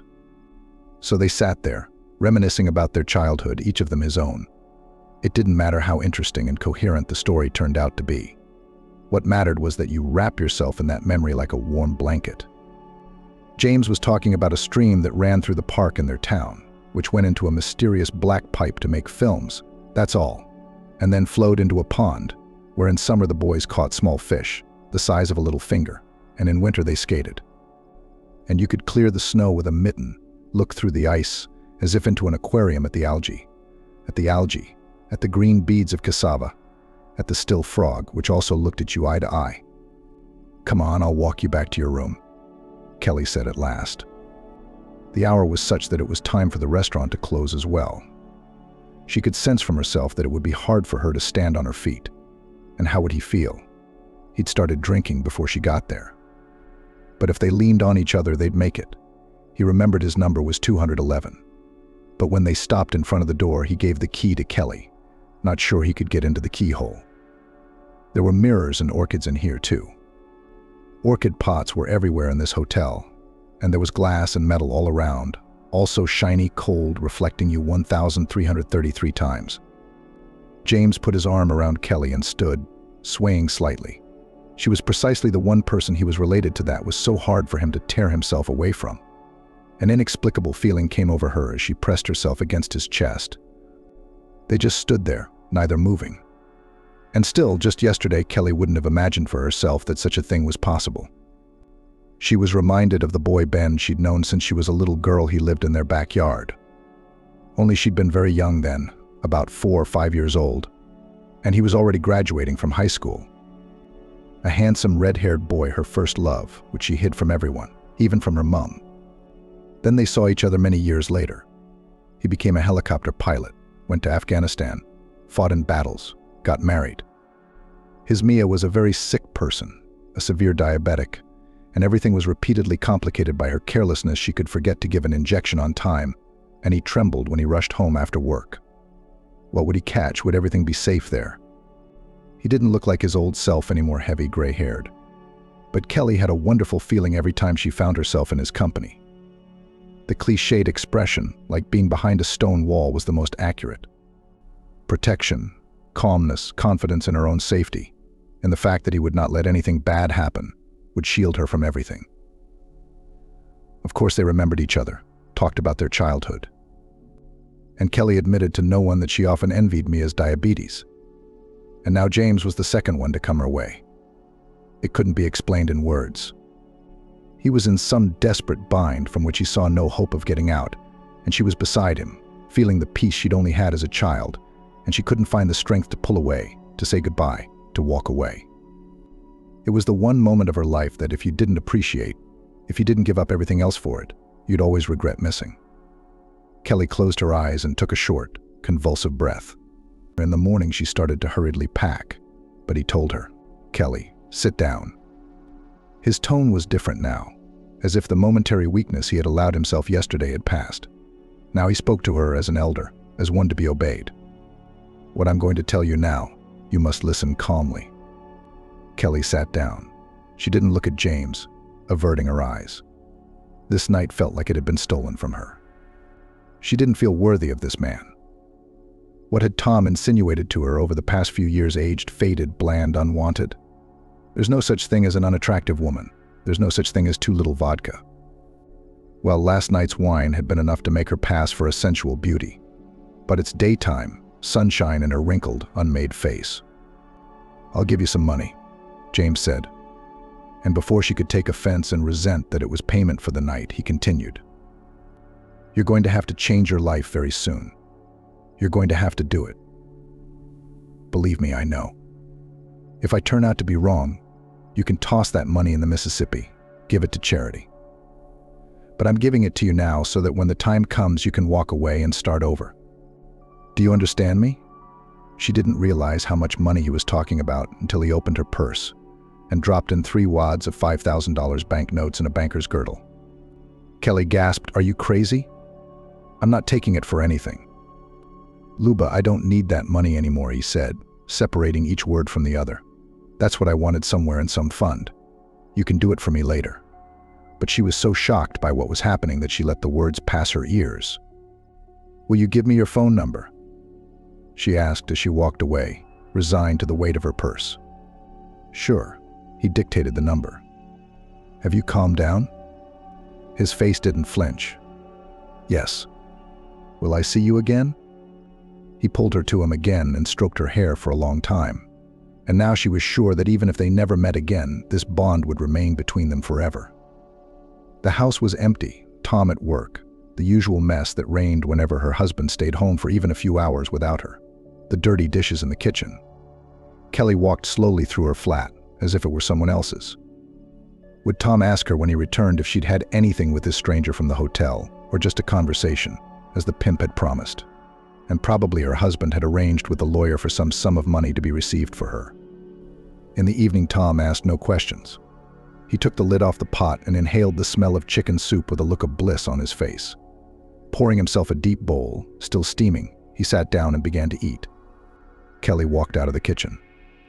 Another day passed, another. James didn't call her, nor did she call him. But Kelly had no doubt he would make himself known. People like that don't lie, don't dodge, don't disappear, don't sneak out of other people's lives in haste like thieves. On Saturday, before having coffee, Tom went down to the ground floor and picked up the mail. Yes, they still subscribed to a few newspapers, and, for Kelly, an indoor plant magazine in archaism, but there it was. Kelly herself didn't know why she picked up the local paper, unfolded it, and saw his portrait. A famous doctor. Tragic death. Burnt body found in the woods. All his regalia was listed born. Graduated from the institute, worked, taught. The funeral will be today. They say fainting can be avoided. Kelly remembered something like that. It is only in films and books heroines beautifully and smoothly sink to the floor, and the heroes rush to bring their feelings. Kelly's friend had fainted once. In a very unfortunate way, she had fallen and knocked out her front teeth. Kelly herself was now dizzy, and a black veil was thickening in front of her eyes. She fumbled for a trestle, sat down, and just breathed deeply for a while, concentrating on that. When she felt better and realized she could stand up, Kelly said to her husband, "I need to go to the funeral." She couldn't see his face, but she could clearly picture the way he raised his eyebrows. "Whose are these? Do you know him?" She couldn't remember if she had a black dress. What did it matter, though? James was being buried from that farewell hall in the medical center. Kelly had never seen so many people come before, and she never would again. The small hall couldn't hold everyone, and people were standing outside. Someone tried to go inside, but a young woman wearing a mourning bandage on her head came out. She was tall, not grief in her eyes, but defiance, a desire to stand up for herself. "Wait here. There's no room for relatives there, it's stuffy. What do you care? The coffin is closed anyway." Someone whispered that it was Alicia, the seventh water on the Sour Patch, the sister-in-law of a cousin, and sighed disapprovingly. Why hurt people? It's a common grief, and indeed crying without hiding. Very young girls crying old people. These were James's former patients. Those whom he saved, pulled out, came out. A unique, absolutely unique doctor. There would be no more like him. He could see right through a person, look at them, touch them, and realize what had happened to you. And they'll never find the people who killed him. That's how it always happens. If such a unique person is taken away from us, no one will be responsible. When the crowd began to move, and they carried wreaths and heavy lacquered coffin, when they started to get into buses, there were not enough standing places. And there was a cavalcade of cars and young guys on motorbikes, bikers. They were patients, too. Kelly didn't even try to join anyone, to ask to get into a car, to squeeze onto a bus, to stand on the steps. She leaned against a birch tree and cried, covering her face with her hands. She cried even after everyone had left. It was somehow unnoticeable. Kelly spoke to Tom now as if he were a stranger. Everyone lived their own lives, and in the evenings Kelly sat in the rocking chair by the window for a long time. She had her knitting on her lap, but she did not touch the needles and was deep in thought. About 3 weeks later, Tom said to her, "I found you another client." Kelly didn't immediately realize what he was saying. She looked at her husband exactly as he said the phrase in a language she didn't know. "Well, they gave me such good money for you that time," he explained. "Now Michael is offering more." Yeah, Kelly said automatically. James knew everything in advance. "You'll see I'm right." Kelly found nothing better than to hide the money he gave her inside the piano. There they waited for their time, and it had come. Now it had to be decided where to go. Pack her things and disappear from the house right after her husband left for work, so he'd keep her out of her hair longer. No, of course she'd leave him a note, explain that he didn't need to look for her. Maybe he'd even be glad, and a pink Malvina would take up residence in their flat tomorrow. Kelly didn't care about that. She knew she wouldn't go to her parents' house, because there, if her husband wanted to look for her, he'd find her immediately. And she needed to get away from everyone and start, as James had told her to do, with a clean slate. She was sure he could see everything that was going on from there, knew she was pregnant too. It was a gamble, of course, and with the money that had fallen on her from the sky, or rather had been shoved into her bag, Kelly had bought a modest house in the countryside rather than a luxurious city flat, which would have sufficed for her. She put the rest of the money into an account. She wanted silence, the silence from Voznesensky's poems. "I want silence, silence. Are my nerves burned? Silence." So that the shadow of the pine tree, tickling us, shifting, chilling us like a prank, along our backs to the little toes of our feet, of silence. The man who had sold her house was overjoyed. Some years ago, he had built this little house for his old mother to replace the wooden hut that had promised her. One room, a kitchen and facilities in a small cubbyhole at the end of the corridor. What else do you need to live? But the mother had already turned 95, and even in this house box she could no longer live alone. Her son took her to his house. The house, painted for some reason in the color of sea waves, remained an orphan, for country roads for country dwellers cramped, but Kelly just right. She arrived with only one bag, and at first she was afraid if someone came to the wicket, looking out from behind the curtain, trying to see who needed it. But Tom didn't look for her. He rang once. Kelly's heart snapped when she saw who the call was from, but all he asked was, "You're not coming back?" "No." "Are you paunchy or something?" He guessed. "Not your concern. And the baby's not yours." "Indeed, it's not mine, at least begging with this child, if you're so stupid." "What's it to me?" "That's what I called to say I've changed the locks in the flat, so I can't come and take out whatever you want. And Jane's home most of the day." Anyone else would have wished Jane would choke on other people's stuff. But Kelly was too quiet. All she said was, "We've been together so many years, and you don't know me that well." She was settling into the village. Any walk turned into a long journey. You have to go to the shop, put an hour on it. To the pharmacy, to the post office that's even further. Only the church was close. Almost across the road you could see the domes through the window.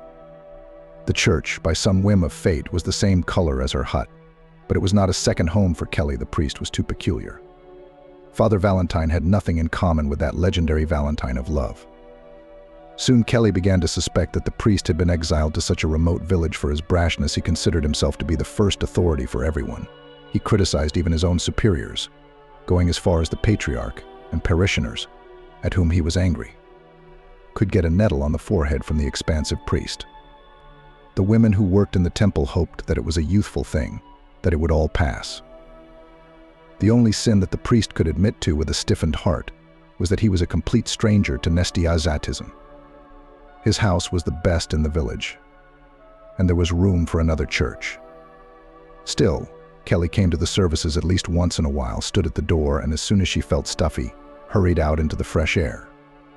Luckily for her, the family had a hospital, not a hospital, but a small, cool, almost empty old hospital, where Kelly was monitored so that she didn't have to travel far in a crowded bus to the district center. Gradually, Kelly was drawn into her new existence. She planted her own herbs in the vegetable garden, remembered the names of the local shop assistants. She was already left her favorite buns in Rajenka when the goods were finished. People on the street greeted her. And yet she was afraid of the nights. In the city, the night is conventional, except that at 2 or 3 o'clock the streets quiet down for a while. The village, on the other hand, was sinking into darkness like the sea. Rare lanterns and lights not in all the houses. The darkness seemed to swamp everything around it. The glowing windows somewhere made one think of a ship standing in the distance, on the roadstead. Anything could happen at night. Kelly was afraid that her labor would start at night, too, and the ambulance wouldn't arrive in time. So she agreed to go to the hospital a few days before her due date, and was glad she hadn't had time to get a cat like she wanted. Who would she leave her with now? There was nothing left for her but to rely entirely on fate. Would she live? Would the baby be all right? Would she have the strength to look after it? All this now depended not on her, but on some higher power. But everything had gone remarkably well. She even managed somehow to brace herself internally, and not to scream. And the boy that Anne the midwife had shown her had been very good too, though his face was red and puffy. "But look at his eyes, they're silver," said Anne. "I've never seen anything like them, really." Kelly knew she wouldn't name the baby James. She was superstitious now, catching the signs of fate. The son was not to repeat his father's fate. And a week later, when she returned home, staggering from weakness, she knew what name she would give her son Mark. They had never had such a name in their family before. Let everything begin with a clean slate. Father Valentine insisted that all newborns be baptized in the church. God forbid, not at home, even in the bitter cold. "Boys are brought into the altar," he said. "How can you deprive a child of that?" It was August. It smelled of apples, and at night the stars flew to earth as often as snow in winter. Mark's godparents were neighbors, husband and wife, Chloe and Ethan. When the boy was brought to the temple, he laughed for the first time.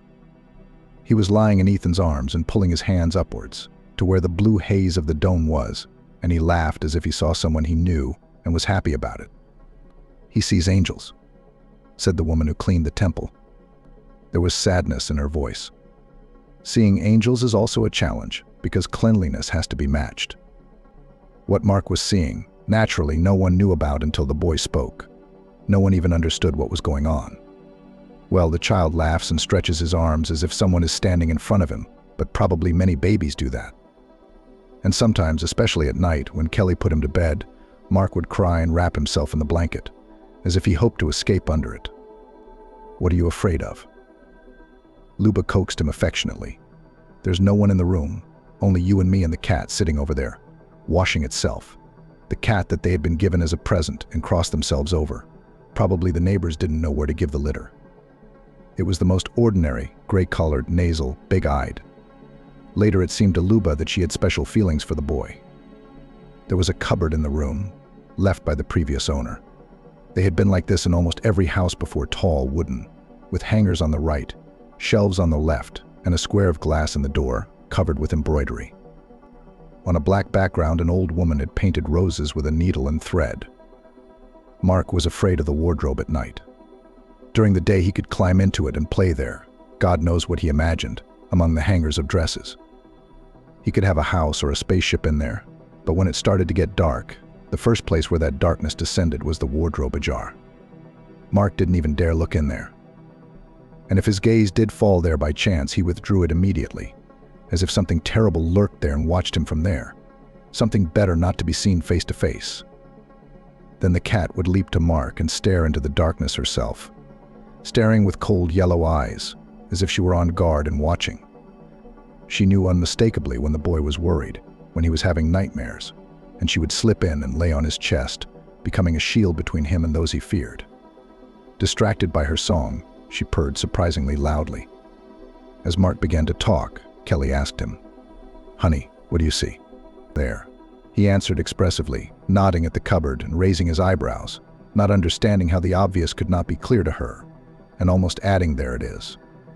Sometimes, to his mother's utter consternation, Mark began to mutter excitedly and quickly, talking either to himself or to someone whom today's psychologists like to call an imaginary friend.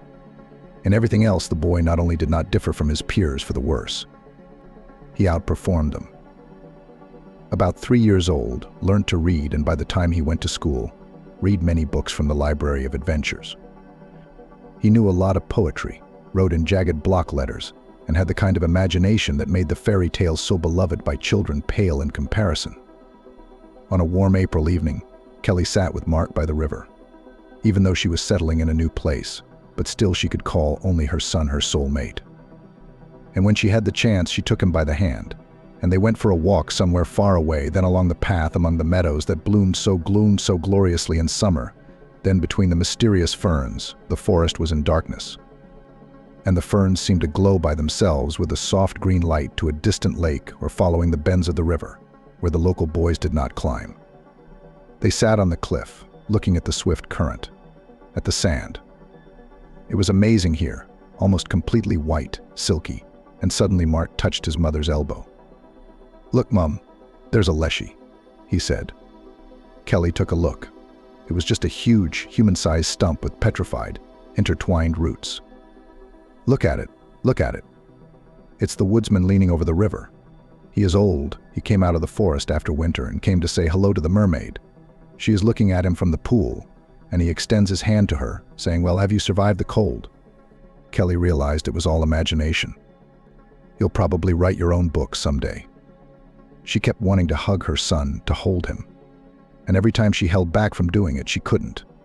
She couldn't let Mark become too tender, too vulnerable. He had to live in a cruel world. She knew that well.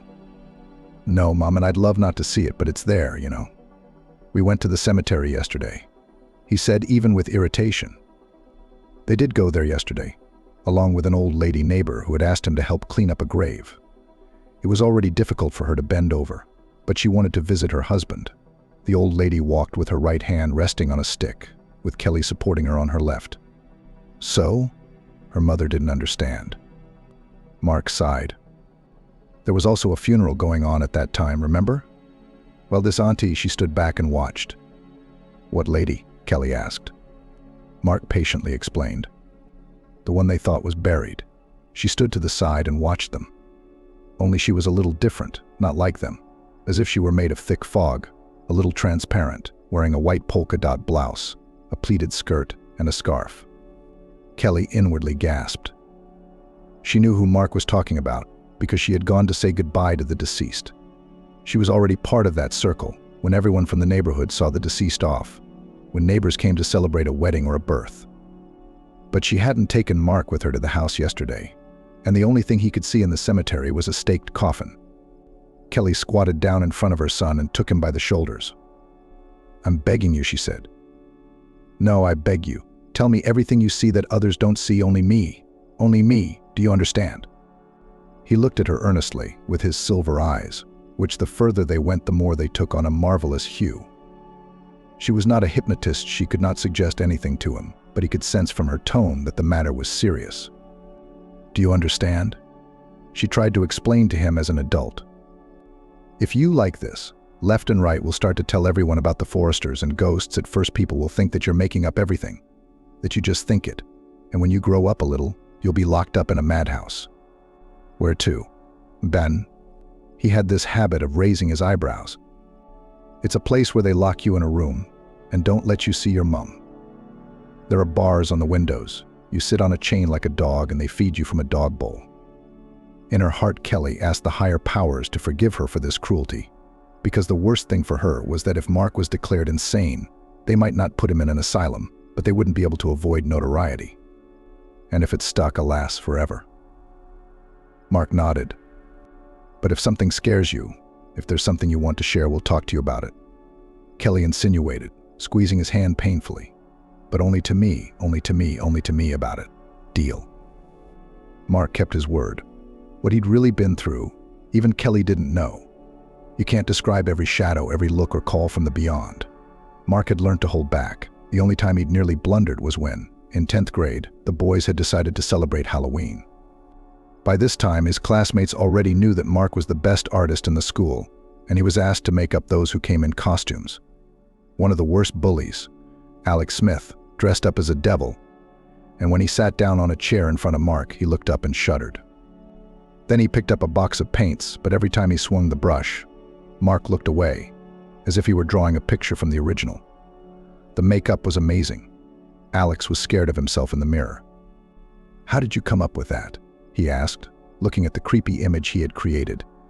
There he stands.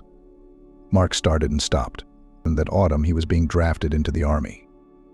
Kelly desperately didn't want to let her son go, but she just didn't know how to avoid it.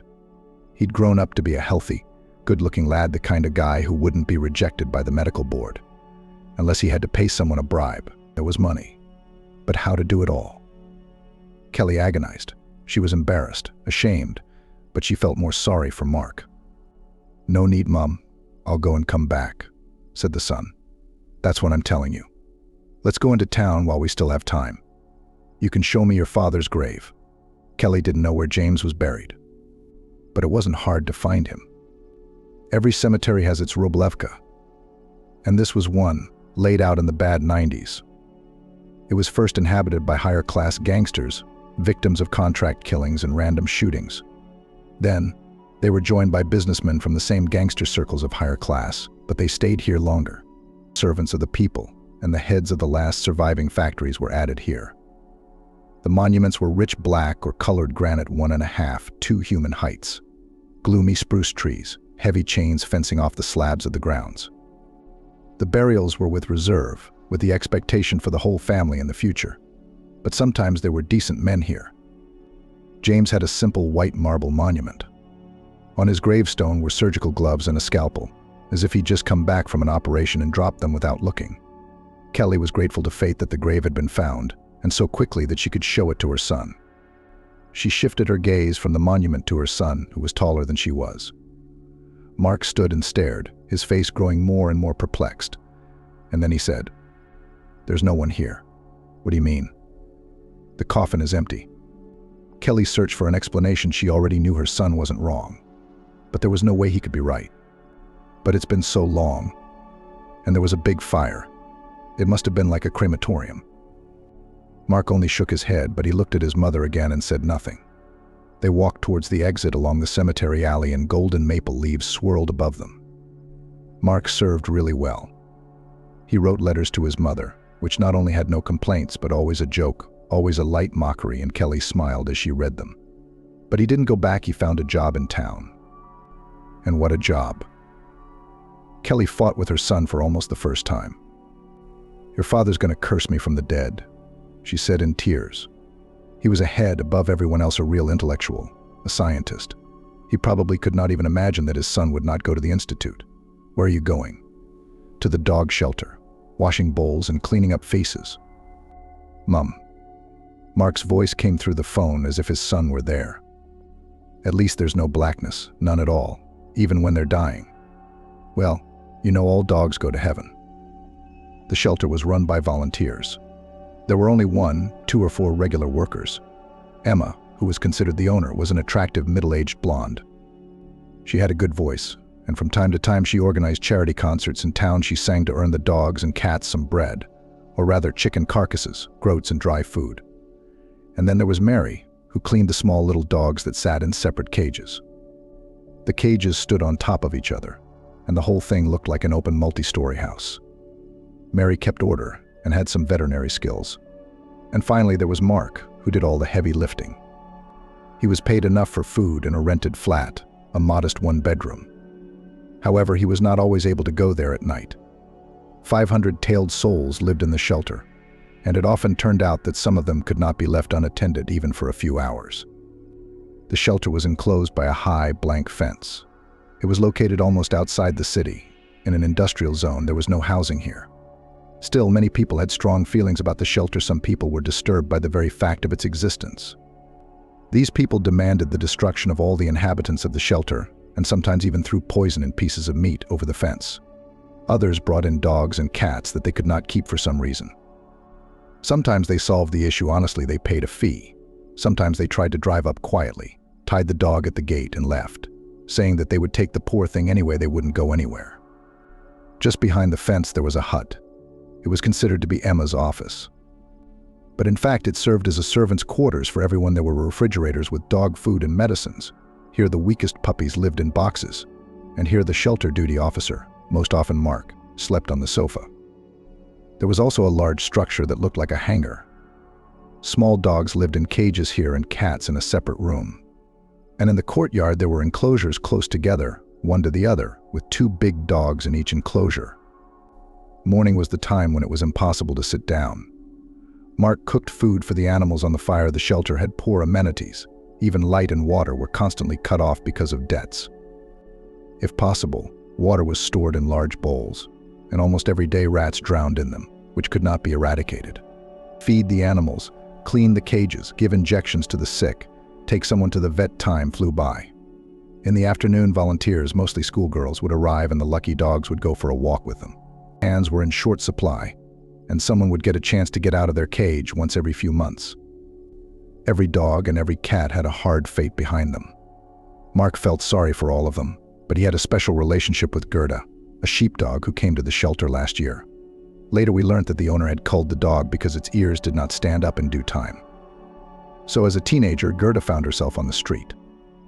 She joined a small pack of stray dogs. Together, in the jungle of the big city, it was easier to survive. She fell in love with the pack. Volunteers found the sheepdog in the winter. She hadn't left her mate for 24 hours. He was hit by a car and was still alive, slowly freezing. They took the dog to the clinic and gave the dogs names. He's Kai, she's Gerda. An emergency collection for treatment was announced, but Kai could not be saved. Gerda stayed at the shelter. Sheepdogs in general pick up everything on the fly, and Gerda eventually started to live out of her enclosure. She was so intelligent that she freely walked around the territory at night, guarding it. During the day she watched out for strangers who came to the shelter, but never once bit anyone. For some reason, she chose Mark out of all of them, and stayed near him, and somehow, in between, easily learnt all the commands. And now, when Mark stayed overnight in the shed, he sat on the doorstep, watching the sunset, and Gerda lay at his feet. Maybe some people complained about the stale air around the shelter, too many dogs, no matter how much you cleaned, but Mark breathed easy here.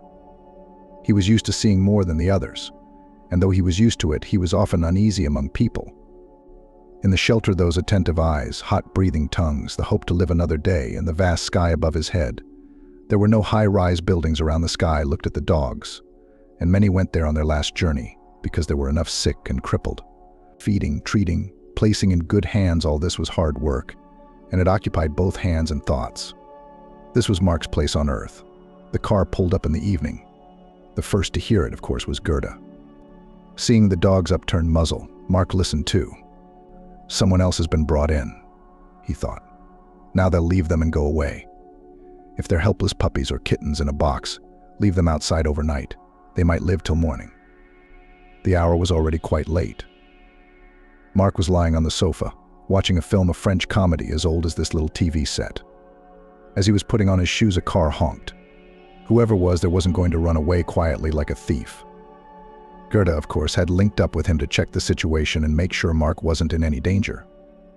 Near the gate, not far from the lilac bushes, you couldn't see them in the darkness, only the sweet smell could be heard, stood a black Jeep, and next to it a woman of small stature, with smoothly slicked back hair, also all in black jacket jeans. Sometimes Mark sensed something unkind coming from the man, but it wasn't there now. But anxiety was born and grew. "Did you bring someone?" he asked, saying hello. "It would be better to do it this afternoon. There is a contract to be drawn up." "I'm here to see you, Mark," said the woman. Her voice was slightly hoarse, but what surprised Mark most of all was that she knew him by name. He had almost no acquaintances in town, outside the shelter, except for volunteers and veterinarians. "What did you want from me? Can we talk to you?" He caught the insistence in her voice and hesitated to ask her out. "There's a dozen puppies in the shed. Not every untrained person could handle it. To the dogs, they'd raise a fuss." "Let's get in the car," the woman said. She didn't switch on the interior lights, and when Mark sat down next to her, he could see her face in profile, lit only by the light of the moon. Gerda remained lying beside the car. "I wanted to offer you a job," said the woman. He was even more confused. "But I'm not going to leave here." She turned towards him. The darkness now completely hid her face, and only her eyes glittered slightly. "Mark, I'm not going to lure you away from the orphanage with tempting conditions. It's more serious than that. My husband and your father were once friends. I'm the only one who knows whose son you are, and God forbid anyone else should find out." She did manage to stun him. "Listen to what I have to say." She touched his hand. Her fingers were icy cold. "Your father's death has remained a mystery to the inquiry, hasn't it?" He didn't speak of what he'd discovered in the cemetery. He just nodded. "The investigators couldn't find out who was involved in James's death. All ends in water. It's a cult, Mark. It's the kind of force that shouldn't be allowed into our lives." The woman introduced herself. Her name was Isabella, and her husband, also now deceased, was Sam. She and James grew up together, went to medical school together. James was truly one of a kind. Such heightened sensitivity multiplied by knowledge. Disease has 1,000 subtle signs that even doctors don't always pay attention to. There's no way to put them all together. James saw, felt, anticipated. I don't remember him being wrong. 01759, my husband didn't have anywhere near that gift, but sometimes he had dreams.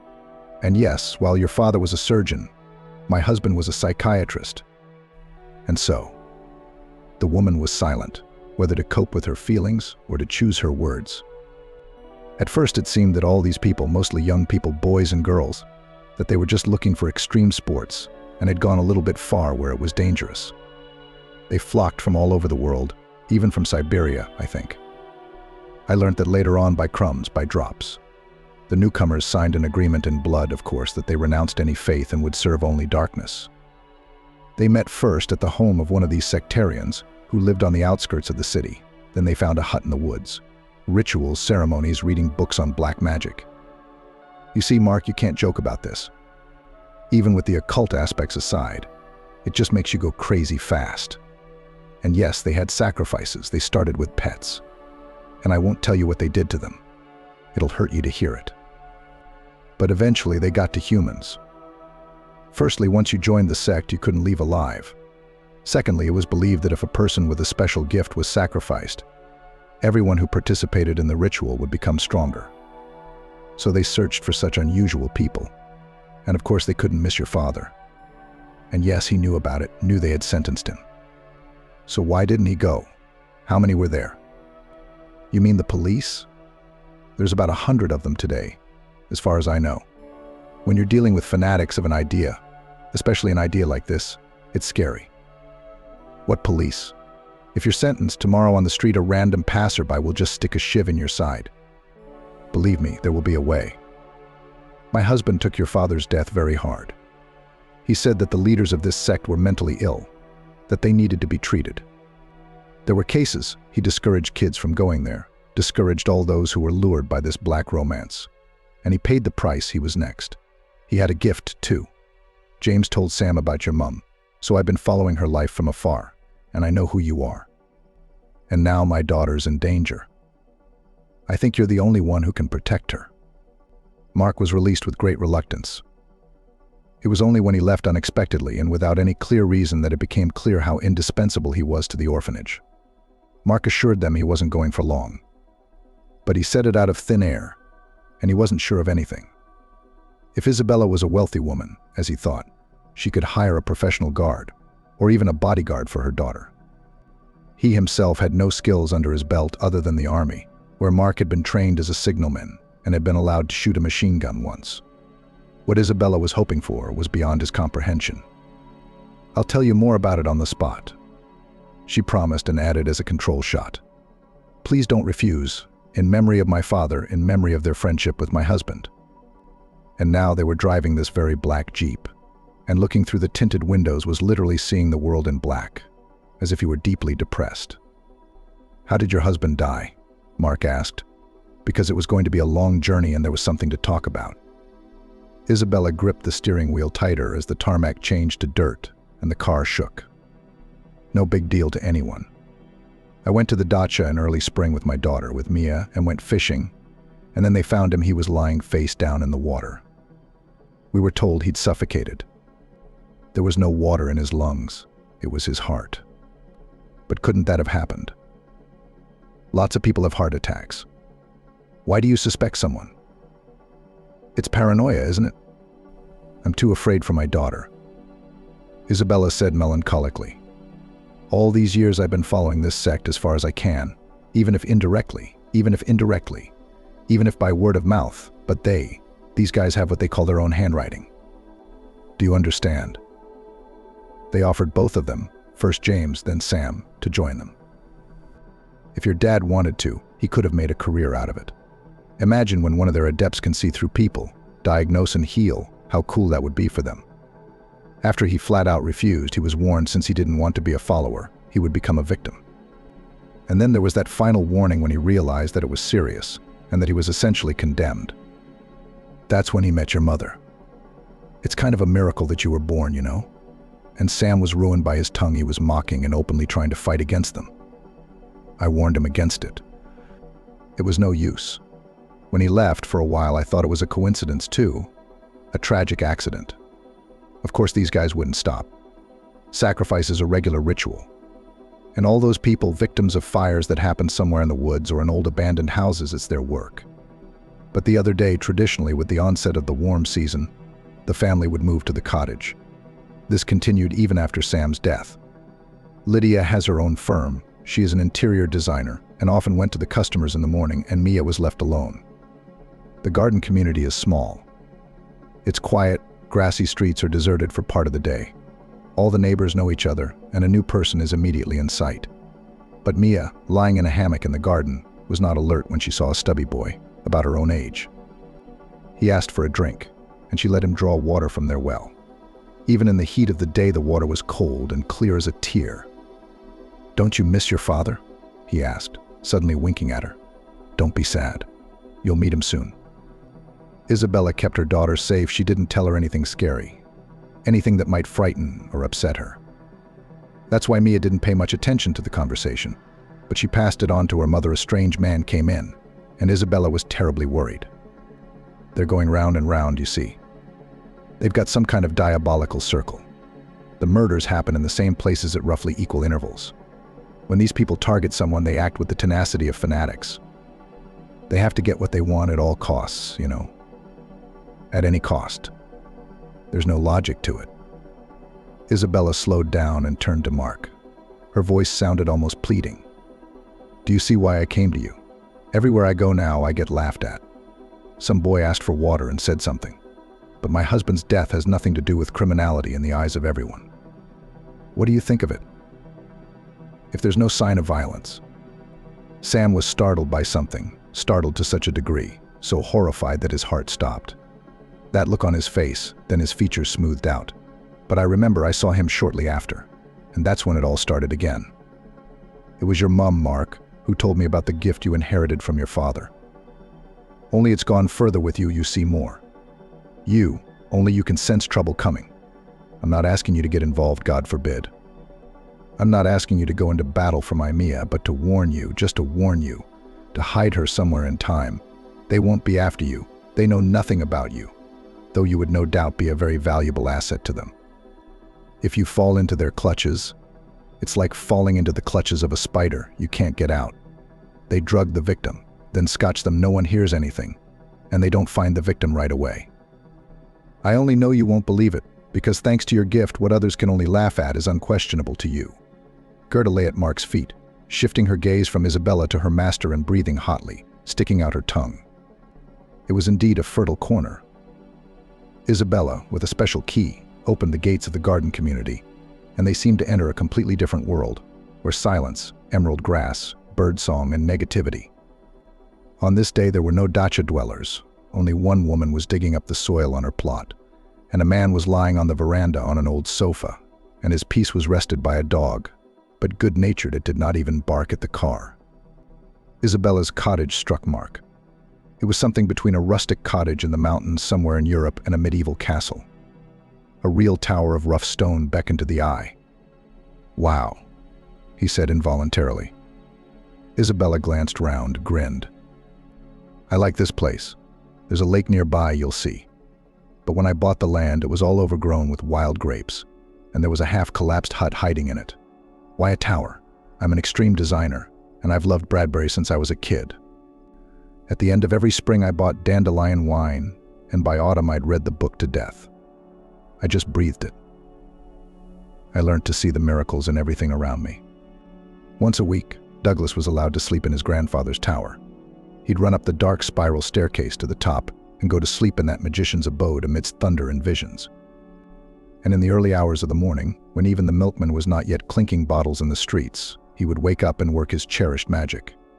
Now, Mia adores the place. At the very top of the tower, a platform opens up. There you can admire the moon and greet the dawn, or sometimes both at once. Mia calls the tower visiting the sky.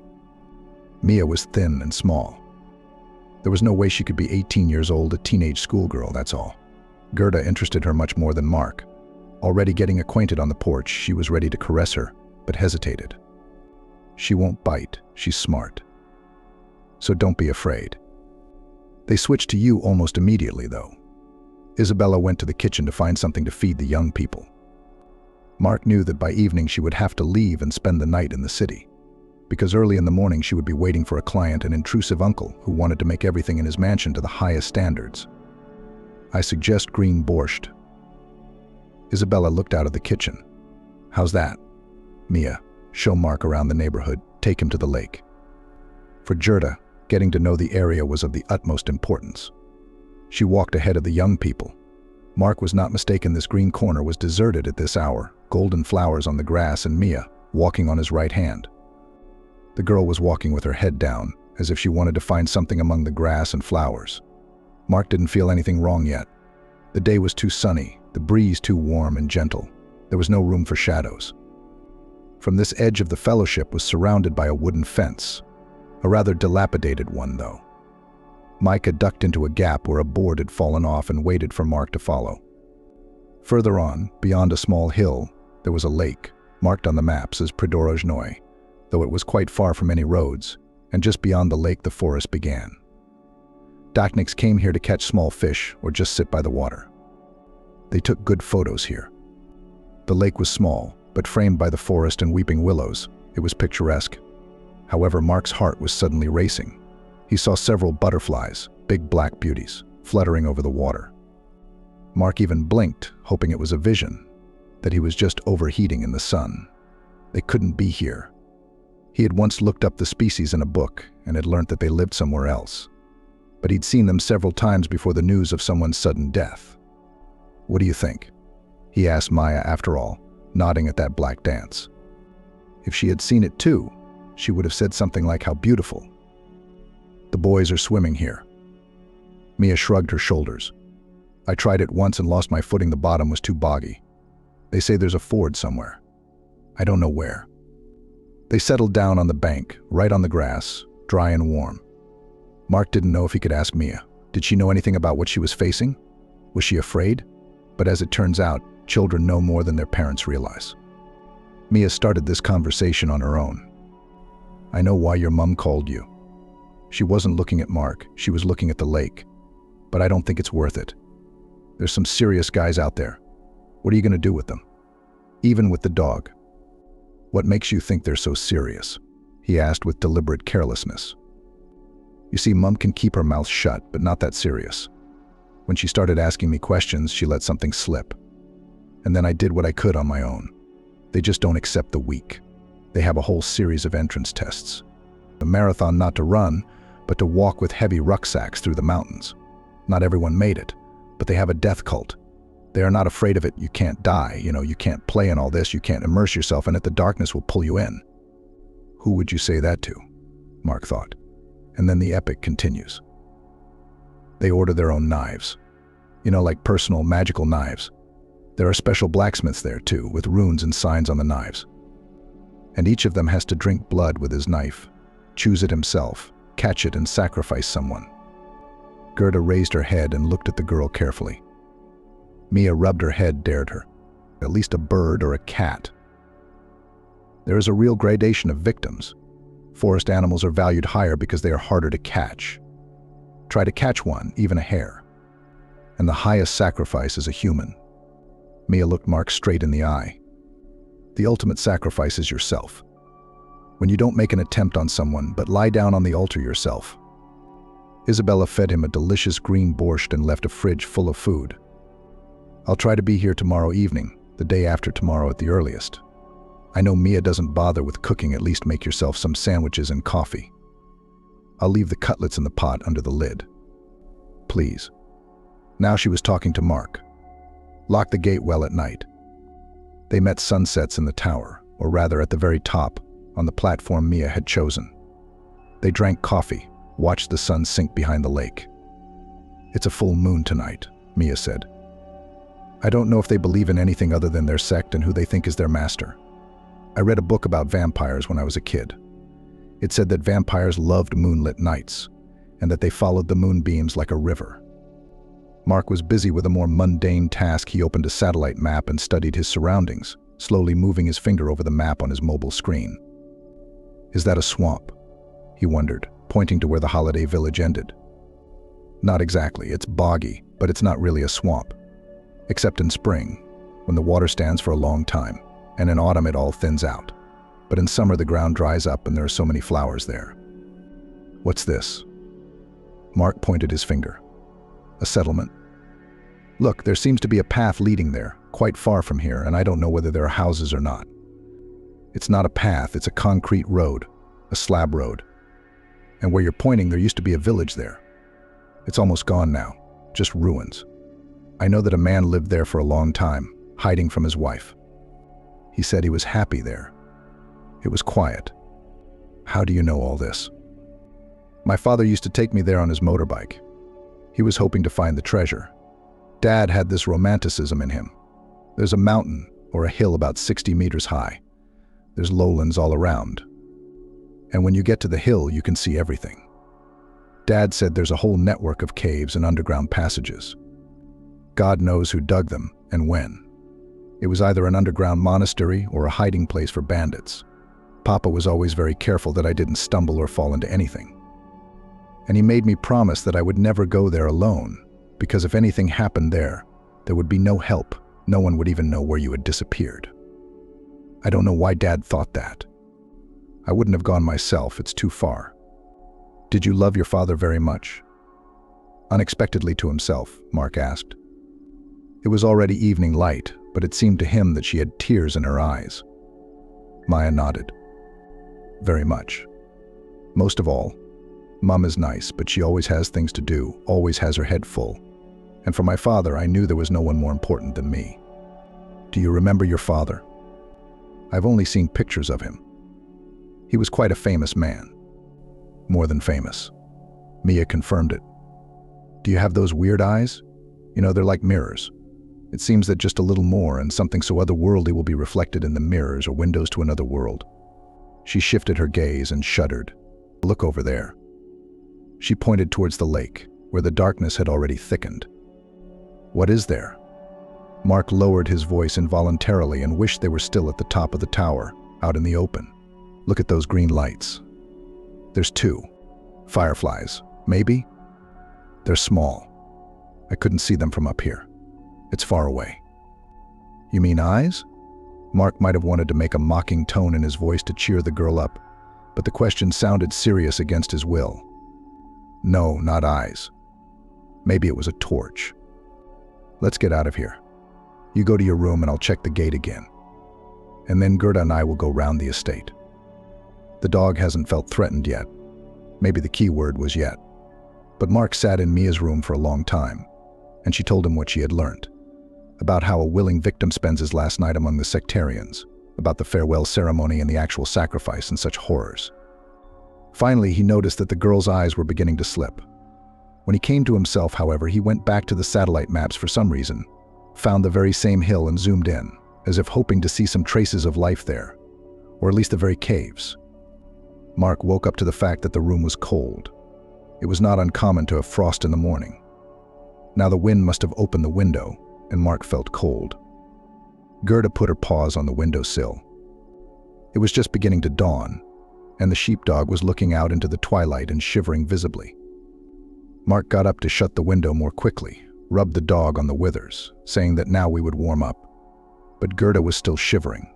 Without realizing why, Mark went out into the corridor. The front door was closed. But as soon as the young man touched the handle, the door opened into the dark garden. Someone had opened the English lock. Mark started quickly up the stairs. He had not yet called out to the girl, though he would very much like to do so. So what if everything is safe and Mia is asleep and he wakes her up? He quietly opened the door to her room. Gerda slipped past him, and he didn't have time to stop her. The room was empty, only the white crumpled bed, the window closed. Gerda was sniffing at something on the floor. Mark crouched down and, not believing himself, touched a smeared spot of blood. They ran towards the lake, Mark following the sheepdog. The grass was damp with icy dew, the branches wet. The lake at this hour was like silver mirrors. They've crossed it, Mark thought, to break the trail. But how did they get Mia out with a knife to her throat? Not a peep then. He gazed. There was a black line drawn precisely on the water. The butterflies had lined up, marking the ford with their wings. On the other side of the lake, Gerda had picked up the trail at once, but he would have found the way without her. He had looked at the map too long, and too closely the day before to be mistaken. It was a concrete road, old, not wide, 2 slabs only. Between these slabs, grass was already growing thickly. At first, the road led him to a river, over which there was a bridge, a plank bridge, over which a car could pass. On the other bank were trees, huge trunks of trees uprooted, their roots intertwined and twisted, and from afar they looked like giant spiders blocking the way. Mark knew he had a long way to go. He had no doubt where Mia had been taken. It would take him hours to get there, and he would have to listen every minute to see if anyone was around. And he couldn't wait. Mark had brought his phone with him, but it was of little use here. The connection was not catching an empty white triangle in the corner of the screen. Not a single bar. Gerda realized that her master was in a hurry.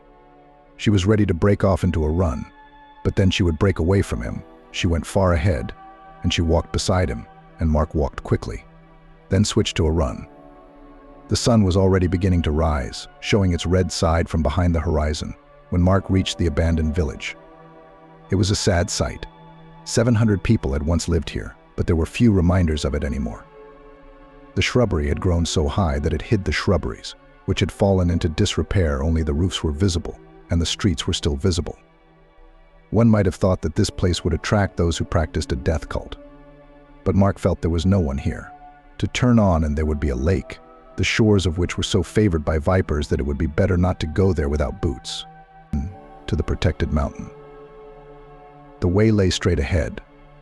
Only the concrete ended here and there was only a path left. Now he had to be doubly careful. It was already light, and they were close. Whenever possible, Mark tried to walk at the edge of the forest without losing sight of the path, and when he noticed a long, high hill ahead, he retreated into the thicket.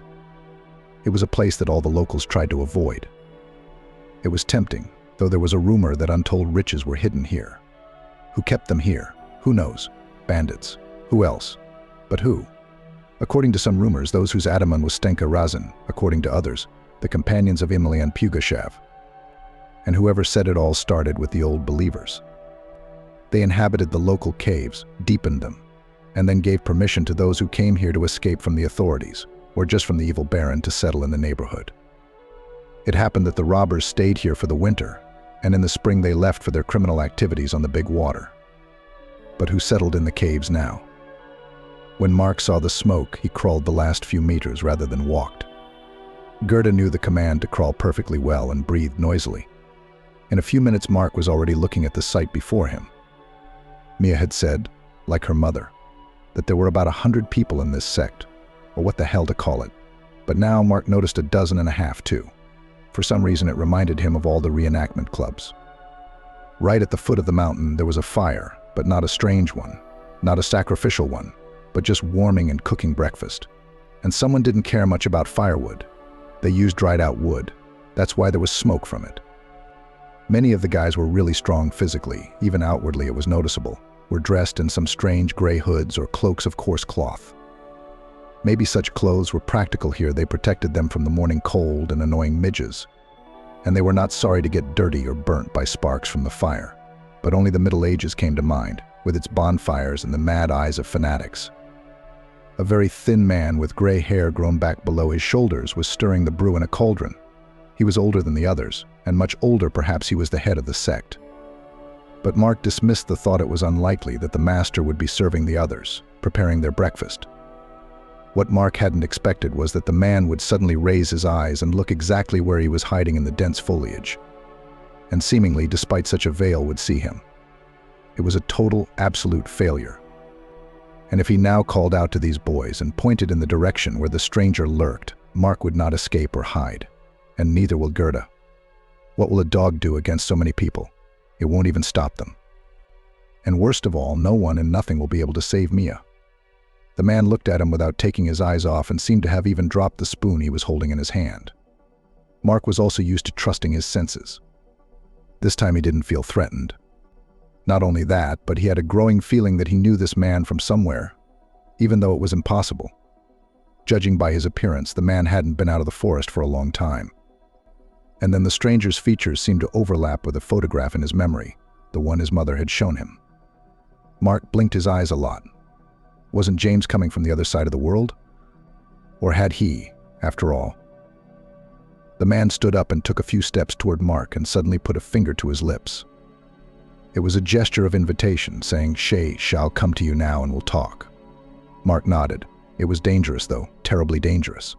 Maybe the man only wanted to calm his guard, and then get close, grab his shoulder with his strong fingers, and then call the others. James, or whoever it was, took his time walking toward the thicket. There was no telling what the man was up to. It was only when the branches closed behind him and Mark was 2 steps away that the man squatted down beside him and asked, "Who are you? Who are you?" was the first thing that came to Mark's mind. "I recognized you by your eyes," James said quietly. "My grandfather had eyes like that." He raised his hand, wanting to touch Mark's eyelids, but didn't. Not just gray, but like molten metal. "My grandfather, too, saw things that no one else could. Your mom's Kelly, isn't she?" "So if I'm your son," Mark whispered. "And you're really alive, why the hell have you been stuck here for so many years? Or have you gone crazy too and become one of them?" "I haven't gone mad." James was so thin that his eyes seemed to have sunken deep. "It was just that they needed me alive then, to keep me with them. And they made it clear to me that if I didn't agree, the people closest to me would suffer." Sooner or later they would have found out about your mom and got to her. So what did you do with them? I treated them. I needed that kind of help here, too. They also demanded to tell them everything I know about psyche hypothesis. About human superpowers, they hoped that I would teach them to be like myself, to develop the same abilities in them. And what happened? It sounded venomous, but James only grinned faintly. You know better than anyone that you're born with this gift, and it doesn't come from a black master. After all these years, you couldn't escape? There are guys here with a very unhappy and broken fate. Maybe it was pity that kept me here for a long time, but I tried to escape once. So, failed caught, beaten up, and I was tracked for a long time. You decided to stay with them, even after they'd killed your friend? Arseny shuddered and said quietly, they didn't literally kill him, they wanted him to go with them, to live here. They showed him me on the phone, beaten up, while I was lying in a blackout. Anyway, he couldn't take it. I don't know the details. It must have been the heart. Who's in charge? He didn't introduce himself. I won't tell you his real name. They call him Karacourt here. He's completely mentally ill. He'd have to be on heavy medication, but that's why. Because of his weirdness, he's considered second to God. I mean, after the devil. What about you? James apparently wanted to ask what had brought Mark here, but his son beat him to it. So it's this Karacourt who's going to sacrifice Mia, the daughter of your best mate, tonight. Why don't you give him the knife? Will you hold a torch to the fire? James flinched, and Mark realized he didn't know who Mia was. Go over there, further into the woods, James said. There's some sort of hunting lodge there, and wait. I don't know how long, maybe a long time, but I'll get her there for you. Why should I believe you? Mark asked. Arseny was silent for a few moments, then said sadly, what else can you do? Mark found the hunting lodge without difficulty, a small, old log cabin, where the two of them would have been cramped. No one had lived here for a long time, and it smelled rotten and damp inside. He let Hertha run round the neighborhood, and the sheepdog found a barely visible stream, from which they drank with pleasure, first the dog, then the master. The day was already drawing towards evening. There was still nothing to think of contacting the larger world, and Mark's spirits grew heavier and heavier. It was unlikely that Mia would be kept here for 2 whole nights. Most likely, everything would be resolved in a few hours. It would be much easier for them to drop off a body burnt beyond recognition than to hide a live girl, who of course would be searched for. Her mother would bring everyone to their feet. But now everything depended on one man, on Arseny, and he didn't seem quite normal to Mark either. How could one live for years among these ghouls and keep his sanity? Gerda was the first to hear the approach of the strangers. She jumped up, frozen like a statue. Mark put his palm on her withers. Quiet. He didn't want the dog to give them both away by barking or whimpering. James led Mia in front of him. She was barely walking. He was supporting her by the shoulder, and she too was wearing some kind of gray robe. The girl was unlike herself, tangled hair, a blank stare. What's wrong with her? Mark intercepted Mia. She's just been drugged. Can you smell it? And a bit of dope. She's been told she's going to be killed anyway, and this will make it easier for her to accept the inevitable. Now, get her in as fast as you can. But how will she walk in that condition? Mark asked, almost desperately. It's a long way. No one will chase you for a while. I promise. Stay close to the river, and as soon as you get a connection, call for help. Maybe they'll intercept you halfway down. What about you? If there's a willing victim, it's their favorite, James said nonchalantly, and before Mark could say anything, he was gone, disappearing into the fading twilight. One thing was certain: over the years, even in this monstrous environment, he'd had those who were indebted to him, whose favor he'd won and who felt affection for him. It was because of this that he had now succeeded in getting Mia out. He sat alone until late in the evening, in the very cave where the condemned had spent their last hours, praying to himself that his son and his mate would reach the humans safely. Occasionally he sipped from a jug of the wine that was generously served to the prisoners.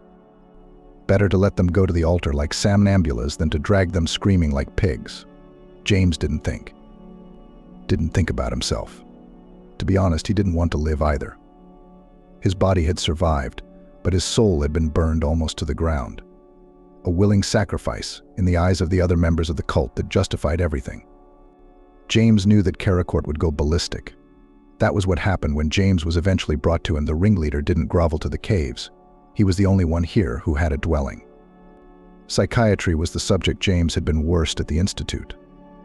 But looking into those eyes, black and seemingly pupilless, and watching this extremely pale man swallow saliva that dripped down his chin, James had no doubt that he belonged in the ward behind the iron door with the bars on the window. You let her go so they could find their way to us and wipe us all out. Ends in the water. The river's close by. Consider me sorry for the girl. It's better than what you were going to do to her. James said, You took her from us. If his voice softened, it was only a little. I'll replace her. James reached out his hand towards the ajar door, and someone put a torch in it. He knew who it was. Sophia, the girl who had come to the cult last. She still couldn't get used to it. Everything longed for her mother. James raised the torch, illuminating the hut, where a single candle still burned and darkness crowded the corners. Now it was spellbound brightly. All that scary tinsel, animal skins, rat skulls, acculturation books, all those black candles. The other boys still had a chance to get out. James had told his son the truth. There wasn't a person here who hadn't been broken by life one way or another. But there was only one crazy person here. You and I would make excellent victims, he said almost affectionately to the madman. James knew what was happening this minute. Sophia locking the door from the outside. Who, us? It would have been clear to anyone long ago. Karacourt still didn't understand. You and me, James explained to him. Your master has been waiting for you for a long time. He ran his hand along the walls. Old wood, how glorious it will burn. But it doesn't work like that. It's not time for me to go to the bonfire yet. The Karacourt's voice was already hysterical. James tried the torch on the towel over there, or on the robe hanging on the nail. The Karacourt rushed to the door, but James blocked his way. At first he thought it was sparks spraying from his eyes, but then he saw something out the window he'd never seen here before, the flashing beacons on police cars. Karacourt was beating on the locked door with both palms and screaming. James, on the other hand, stood with his torch down, barely able to keep his feet. He closed his eyes, relief making him want to cry.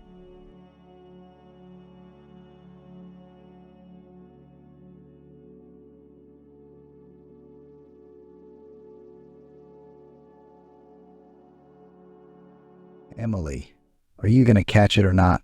But how many times do I have to say it? The voice of the head nurse, Jennifer Jones, sounded. Emily flinched and, stopping looking out the window, hurried to do her boss's bidding. A job is a job is a job. Jennifer Jones, and who were you staring at? Emily, you were looking for a fiancé. I bet you were looking for a fiancé, weren't you? I'm right. Jennifer spoke up again. Emily, no, what do grooms have to do with it? I don't care about them right now. There's a man standing in the yard. He's been coming in for days, staring at the windows like he's waiting for something. Jennifer went to the window and smirked gloatingly. Jennifer Jones, but you're a piece of work. Emily, are you hallucinating or something? There's no man here. What if you don't want to work? Just say so. Why are you making up stories? Emily, mopping with a mop, said the young nurse. She looked out the window. The hospital courtyard was empty. Only the elderly janitor, John Smith, was sweeping the yard in his measured and leisurely rhythm. A swish, swish, swish rustle of the broom on the asphalt, and indeed, there was no one. But there was, and I know there was. Jennifer Jones just shook her head.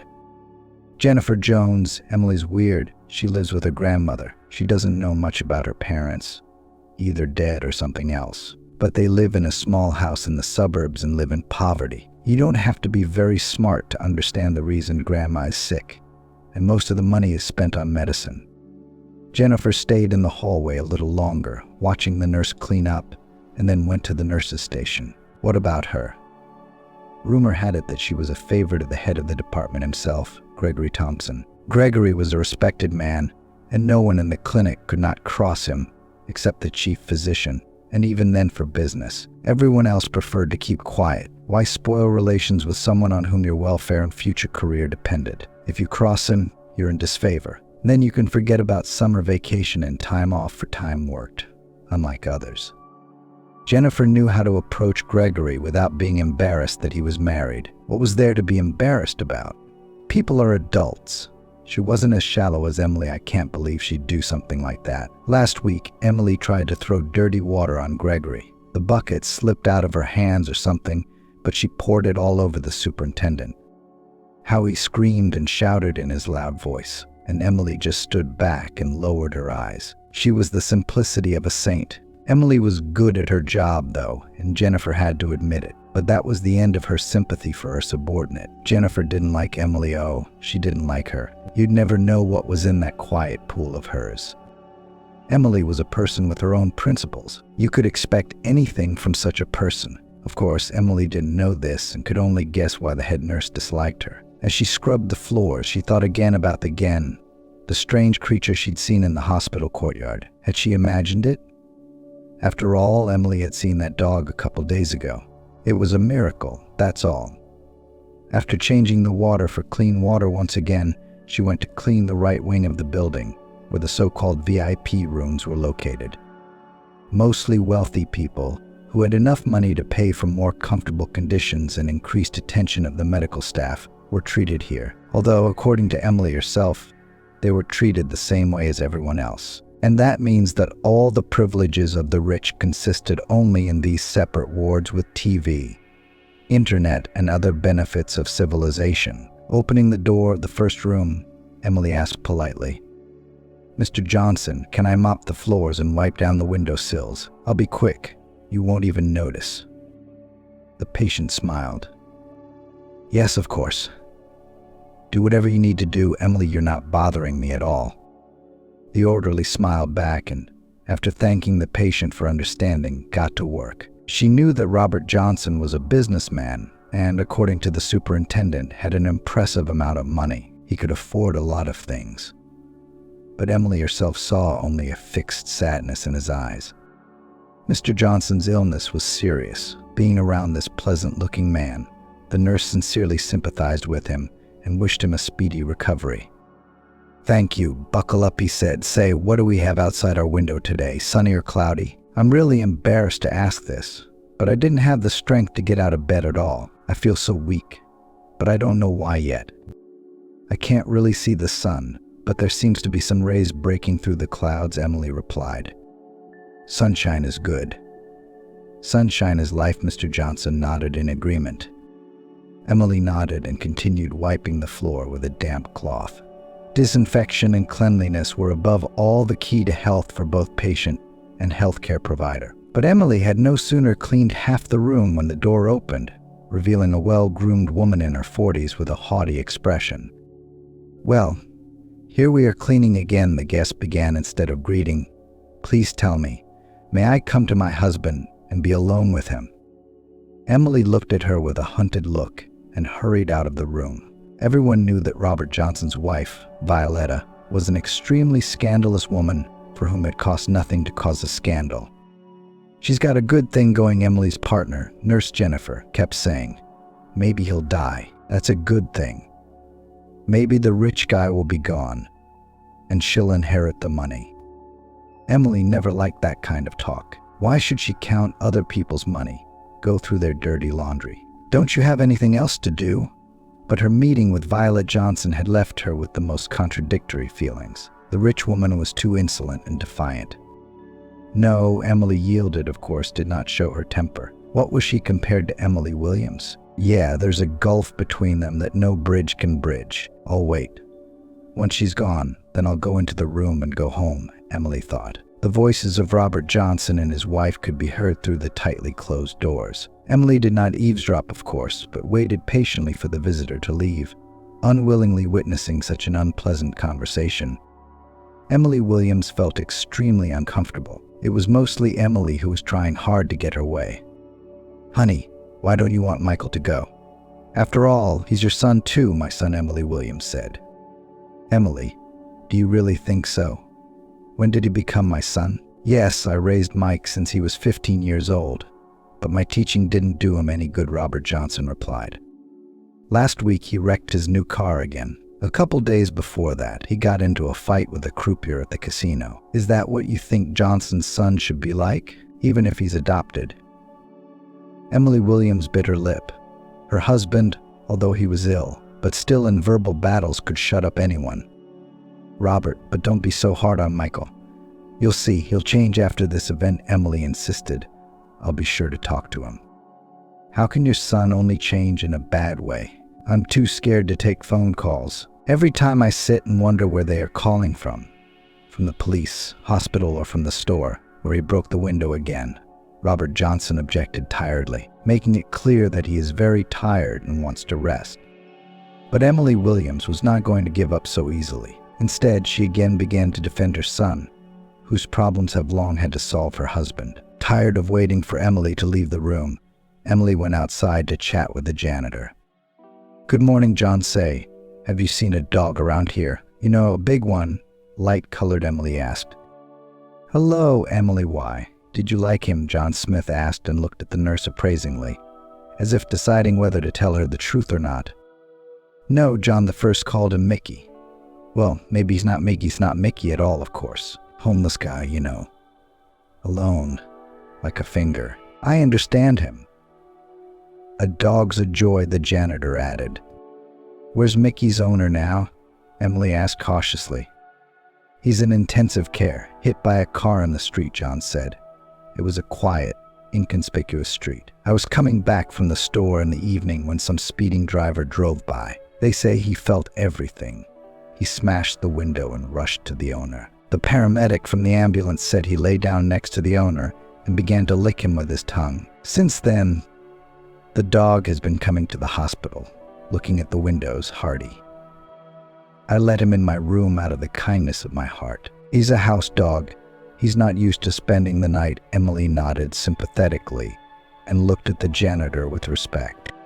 John Smith was a good man, simple but very kind-hearted. After talking some more, Emily walked to his back room and almost immediately saw a black nose sticking out of a gap in the doorway. Mickey, you're so handsome, she exclaimed. The dog had sad eyes, like human eyes. Hearing the girl's voice, the dog came out of the janitor's den and gently touched her hand with his nose. Good girl, faithful dog. Don't worry, your master will be fine. Our doctors are amazing.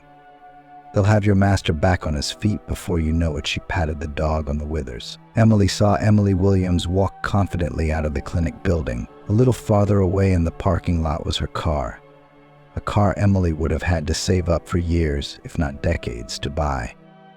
Well, now we can go back and clean the ward properly, she thought, and waved her hand to the janitor. I don't miss me, John Smith. I still want to come back later. My grandmother wrapped me up such delicious pies for lunch. The dog walked Emily almost all the way to the front door and then back to the back room. Gregory Thompson greeted the orderly with a pleased smile. Here Emily is back. Sorry about that. Don't worry, Gregory Thompson. It's okay, I understand. Family is sacred, the businessman sighed sadly and thought for a moment. Feeling his attentive gaze, Emily was embarrassed and went back to cleaning. Gregory Thompson remained silent for a while, his brain doing some heavy analytical work. A couple of times he wanted to call Emily, but then he began to doubt the correctness of his conclusions.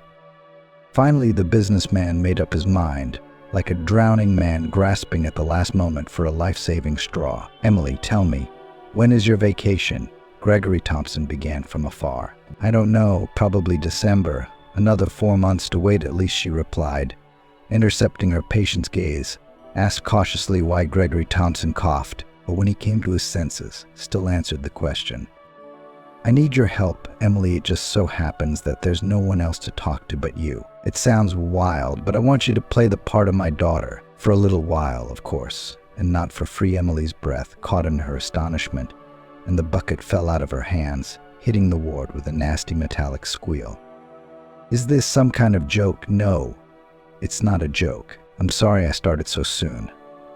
No time to prepare. You see, my new business partners are all family people. They like to go on outings together, leisure activities. They try to get to know all the background of the future partner, get to know the family members, spend time together before making a deal. What's that got to do with me? Gregory Thompson, where am I and where is the business?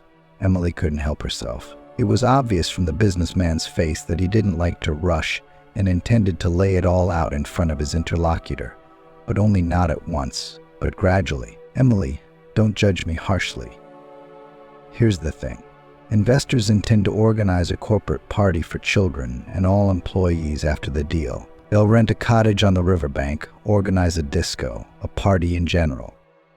According to their idea, it should unite everyone involved in the business project. It's the right move, of course. No one will have any thoughts of betrayal, yes. It's an interesting idea, Emily remarked with slight irony. Gregory Thompson smiled. At last he had succeeded in arousing her genuine interest. All nice, but I have no one to send to the event. My stepson has completely lost his way. All he has on his mind are bars and girls. Even if I let him go to the party, he's bound to get drunk and fight with someone. So I thought I'd make up the story that I have a daughter. I mean, from my first marriage. You're gonna have a great time. They don't know you in the business world, and they're not likely to see the trick. But why me? Emily asked, hardly able to contain her excitement. No, don't think anything of it, Mr. Johnson. But there are more worthy candidates. Hire someone from a staffing agency, for example. The businessman wiped the sweat from his forehead and leaned back on the pillow. Of course, he hadn't expected the conversation to be easy, but Emily had proven to be a tough nut to crack. Robert took a breath and continued the conversation with renewed vigor. I don't like these agencies and model girls, Emily. They're all like dolls, as if they were artificial. And I need a man with a twist, not corrupted by money and all that. That's why I'm asking for your help. I'm about to have an operation. I don't know if I'm going to make it or not. Think about it. Don't be in a hurry to say no. With your bosses, I'll arrange to give you a vacation and not to oppose. After the words of the businessman, Emily smiled. It happened against her will.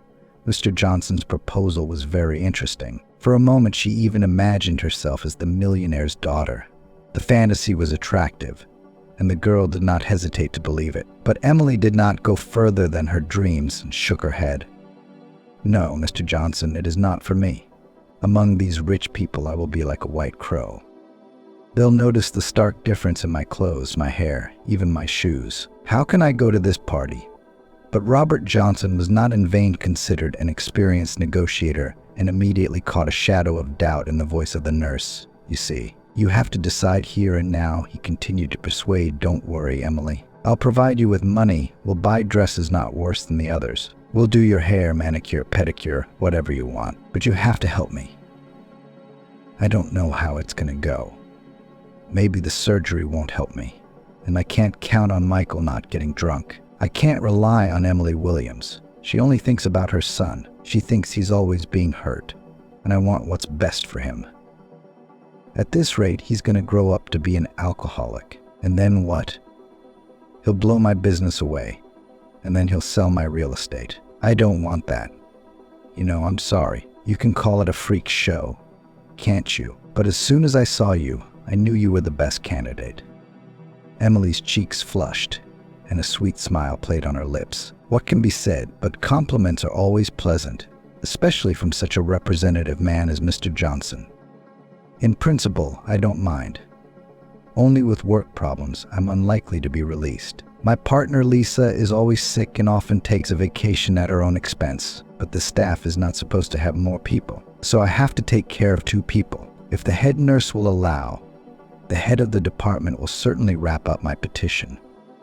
Emily, the nurse, said sadly, leave it up to me. They'll deal with the head nurse and the head of the ward. It's a lot to take in. I've done good for this clinic. It's the 3rd year they've allocated funds for repairs and new equipment. You see, the hospital is in trouble. Now I'm afraid I'll never get out of here. Emily immediately waved her hands in protest. Oh, come on, come on, come on. You've got your whole life ahead of you, Robert Johnson. But the businessman only grinned bitterly. Come on, you can say that too.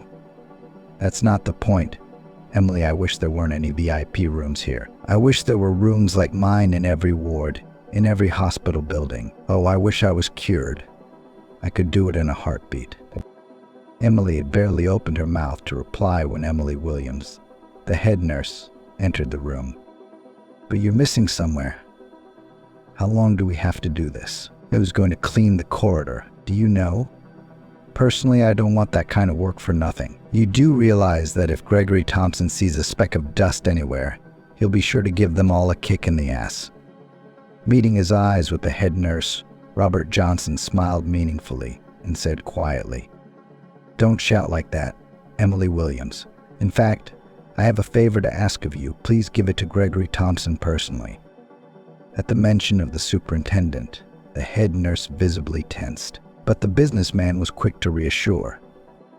"I need Emily to be given a full vacation, although a week is fine with us. But it must be done as soon as possible, because I can't wait any longer." He raised an eyebrow in surprise. "What vacation? Who's going to work?" "That's not my problem.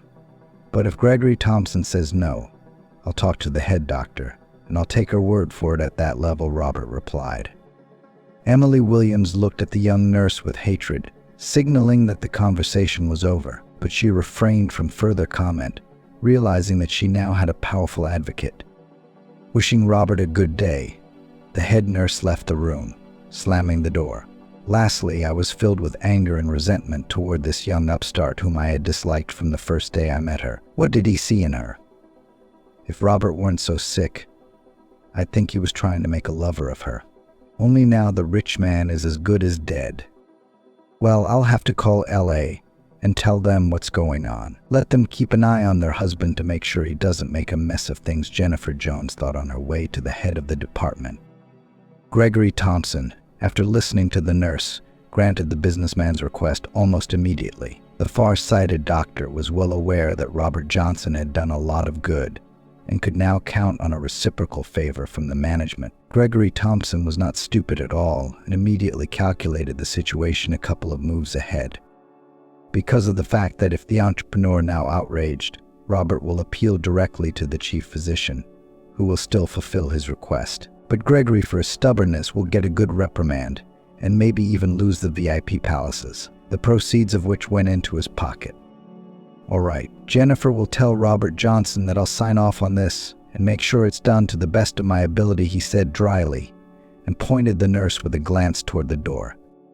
It all looked as if things had been over between them for a long time. There was no such thing as an affair on the side. Tears welled up in the corners of the head nurse's eyes. This wasn't the kind of treatment Jennifer wanted. All the more so because she had a very close and stormy relationship with Gregory Thompson. Stepping out into the hallway, she immediately pulled her cell phone out of her robe pocket and dialed Robert's wife's number. "Hello? But listen, what happened to mine? I guess he wants to be alone again," Emily asked Stephen. "Where's he going to go?" "There's another thing going on. I don't know what's gotten into Robert's head at all. Only he intends to send our new girl Emily to some event as an orderly. What kind of nurse? She's just from out of town. Isn't she by any chance the one who had to mop the ward floors today with a bucket and a rag, with a contemptuous curl of her lips?" Emily asked. "Well, yes, that's the one. I don't know what she's saying to him, only he's going to nominate her for the ladies. So you're going to have to figure it out, all right. All right, take it easy. I can't talk to you anymore." "Do you realize that? I've got work to do," Jennifer replied, and hung up. Emily thought for a moment. To tell the truth, she had expected her husband to assign and send her stepson Michael to meet the children of her future partners. The cunning woman realized that at this event her son would be able to make useful acquaintances and establish himself as the future face of the company. Emily realized that Robert didn't have long to live, and he might not survive the upcoming surgery, which meant she should have forged iron while it was still hot. Emily's thoughts flowed in only one direction, one that favored her and no one else. Emily returned home. Robert would be gone today or tomorrow, and then who would take over the firm? A woman at the head of the company. That's not a bad thing. But business is a serious business, and they don't like women very much. And it's no big deal that Michael did time when he was young. Who doesn't? We're all sinners. Robert seems to have had his share of trouble in his younger days, and now he's pretending to be a righteous man. In a state of anxious reflection, Emily was brought out by the voice of her son, who approached her from behind. "Mom, give me some money. The card just ran out and unlimited Robert took it. We're going out with the boys tonight." Emily turned around and looked at him reproachfully. "Michael, I'll give you the money, of course, but you could do with a little less divorce, because Robert's got an interesting combination in mind. Remember that party I told you about? There's going to be all sorts of events down by the river." "But I do. So what?" Michael grumbled unhappily. Emily Williams looked at her son with a triumphant look.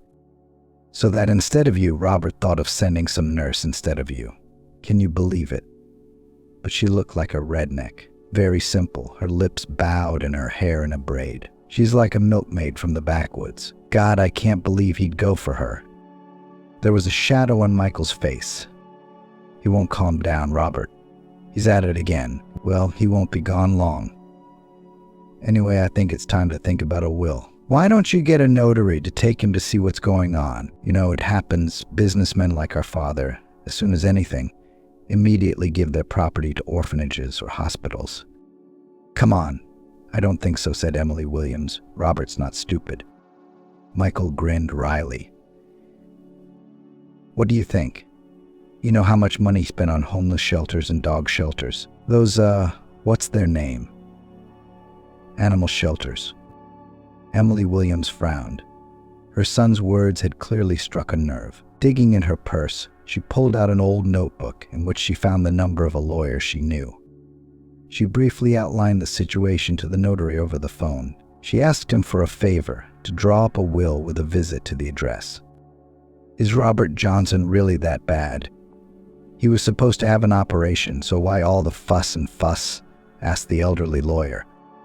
Your words to God's ears. There's no telling how this operation will end, said Emily. What to say if Robert himself does not believe in it, and the doctors are also afraid that if you do not do the operation, he will not be long. So it's a do or die situation. Okay, Emily, I hear you. We'll be there on time, but I'll call you beforehand, the notary said dryly. In his heart, he was shocked by the news about Robert. He had known him for a long time and had thought of him as a strong, determined man. And now it appeared that he had nothing left to live for. How unfair life can be, especially to those who least deserve it, the notary thought, and began to pack up after the conversation. Not even 10 minutes later, Emily was summoned to the head of the department. Oh, I'm going to get another scolding because of Robert's request. Oh, and will arrange it to me now, thought the girl with longing. But to Emily's amazement, Gregory Thompson not only approved her request for a vacation, but also gave a month's rest instead of the promised week. Thank you very much. I'll work it off, the young nurse whispered. But Gregory Thompson just waved her off, signaling that his mission was over. Lying on the hard hospital bed, Robert Johnson stared at the ceiling and thought about how best to introduce Emily to his companions. Like any prudent man, Robert Johnson realized that no one would check his words, because in their environment it is considered a sign of bad taste. But still it was necessary to take into account all the details, especially Emily's character, and the fact that she had never been to this kind of event. Mentally thinking over each point, Robert made notes in his notebook so he wouldn't forget this or that detail. He had never done this sort of thing before, but after his illness he had grown different and had lost much of his strength by the time he was in his 50s. Robert was sure it was extremely difficult to surprise him with anything in his life, but when Emily Williams reappeared in the room, the amazement of the businessman exceeded all permissible limits. True, now the wife came not alone, but together with Michael and lawyer John Smith. Well, darling, I brought the notary. Don't be sorry, but this is a serious matter. You know I have to. Surgery, treatment, you know how big the risks are. Would you make a will? You never know. You know, just so there's no problems later. Otherwise, if something happens, you'll be completely out of it. No, of course, you live longer. But this will. I will then in the fireplace to burn myself personally, not the least bit embarrassed by what was said, announced Emily Williams. Robert Johnson looked at the notary and saw the embarrassment in his eyes. However, there was a certain sense in his wife's words, and it would be foolish to pretend that this was not the case. The thoughts in Robert's head were spinning at breakneck speed, processing an inconceivable number of operations per second. An inner voice kept telling him, calling to his mind and forcing him to look at the situation from different angles. That's who I should write my will to, but not Michael. He's fluffing his feathers, looking at me like he's already buried me. He's just waiting to take my chair as soon as possible, thought the businessman, and turned his gaze to Emily Williams. Spouse also did not cause a lot of confidence. All the same woman, she was a squabbling and more than anything in the world loved restaurants and beautiful life. This is he, Robert Johnson, a former engineer of the plant for the manufacture of reinforced concrete structures. Wore ordinary clothes and did not strive for ostentatious luxury and expensiveness. The businessman had a cheap watch, and he loved sales, which, according to one famous person, showed the same time as a watch bought for $1 million. Still, whatever the case, the will had to be made out to Emily Williams. To give everything to Michael at Robert simply did not rise to the hand. At the same time, the businessman was aware that after his death, his wife will still transfer some of the assets to his son by right of blood relationship with Robert Johnson. I think you've thought this through properly. So put your signature here, and I, in turn, will probate your will and be obliged to remain silent, John Smith summarized, sweat beading on his forehead. To be honest with himself, he could not remember a time when Robert Johnson had looked so bad. In the months of his illness, the businessman had shrunk to nearly half his size and lost weight. His cheeks had slumped, and his once strong, powerful body was completely devoid of relief muscles, and only Robert's eyes radiated warmth. They looked at the world with genuine interest, inherent in his inquisitive mind. Having signed the will, the businessman realized that he had crossed the Rubicon and burned all bridges behind him. Now, if he does not recover from the operation, his entire business will eventually pass into the hands of his daughter, Emily Williams, although he could easily transfer some of the property to distant relatives, whom, however, never seen.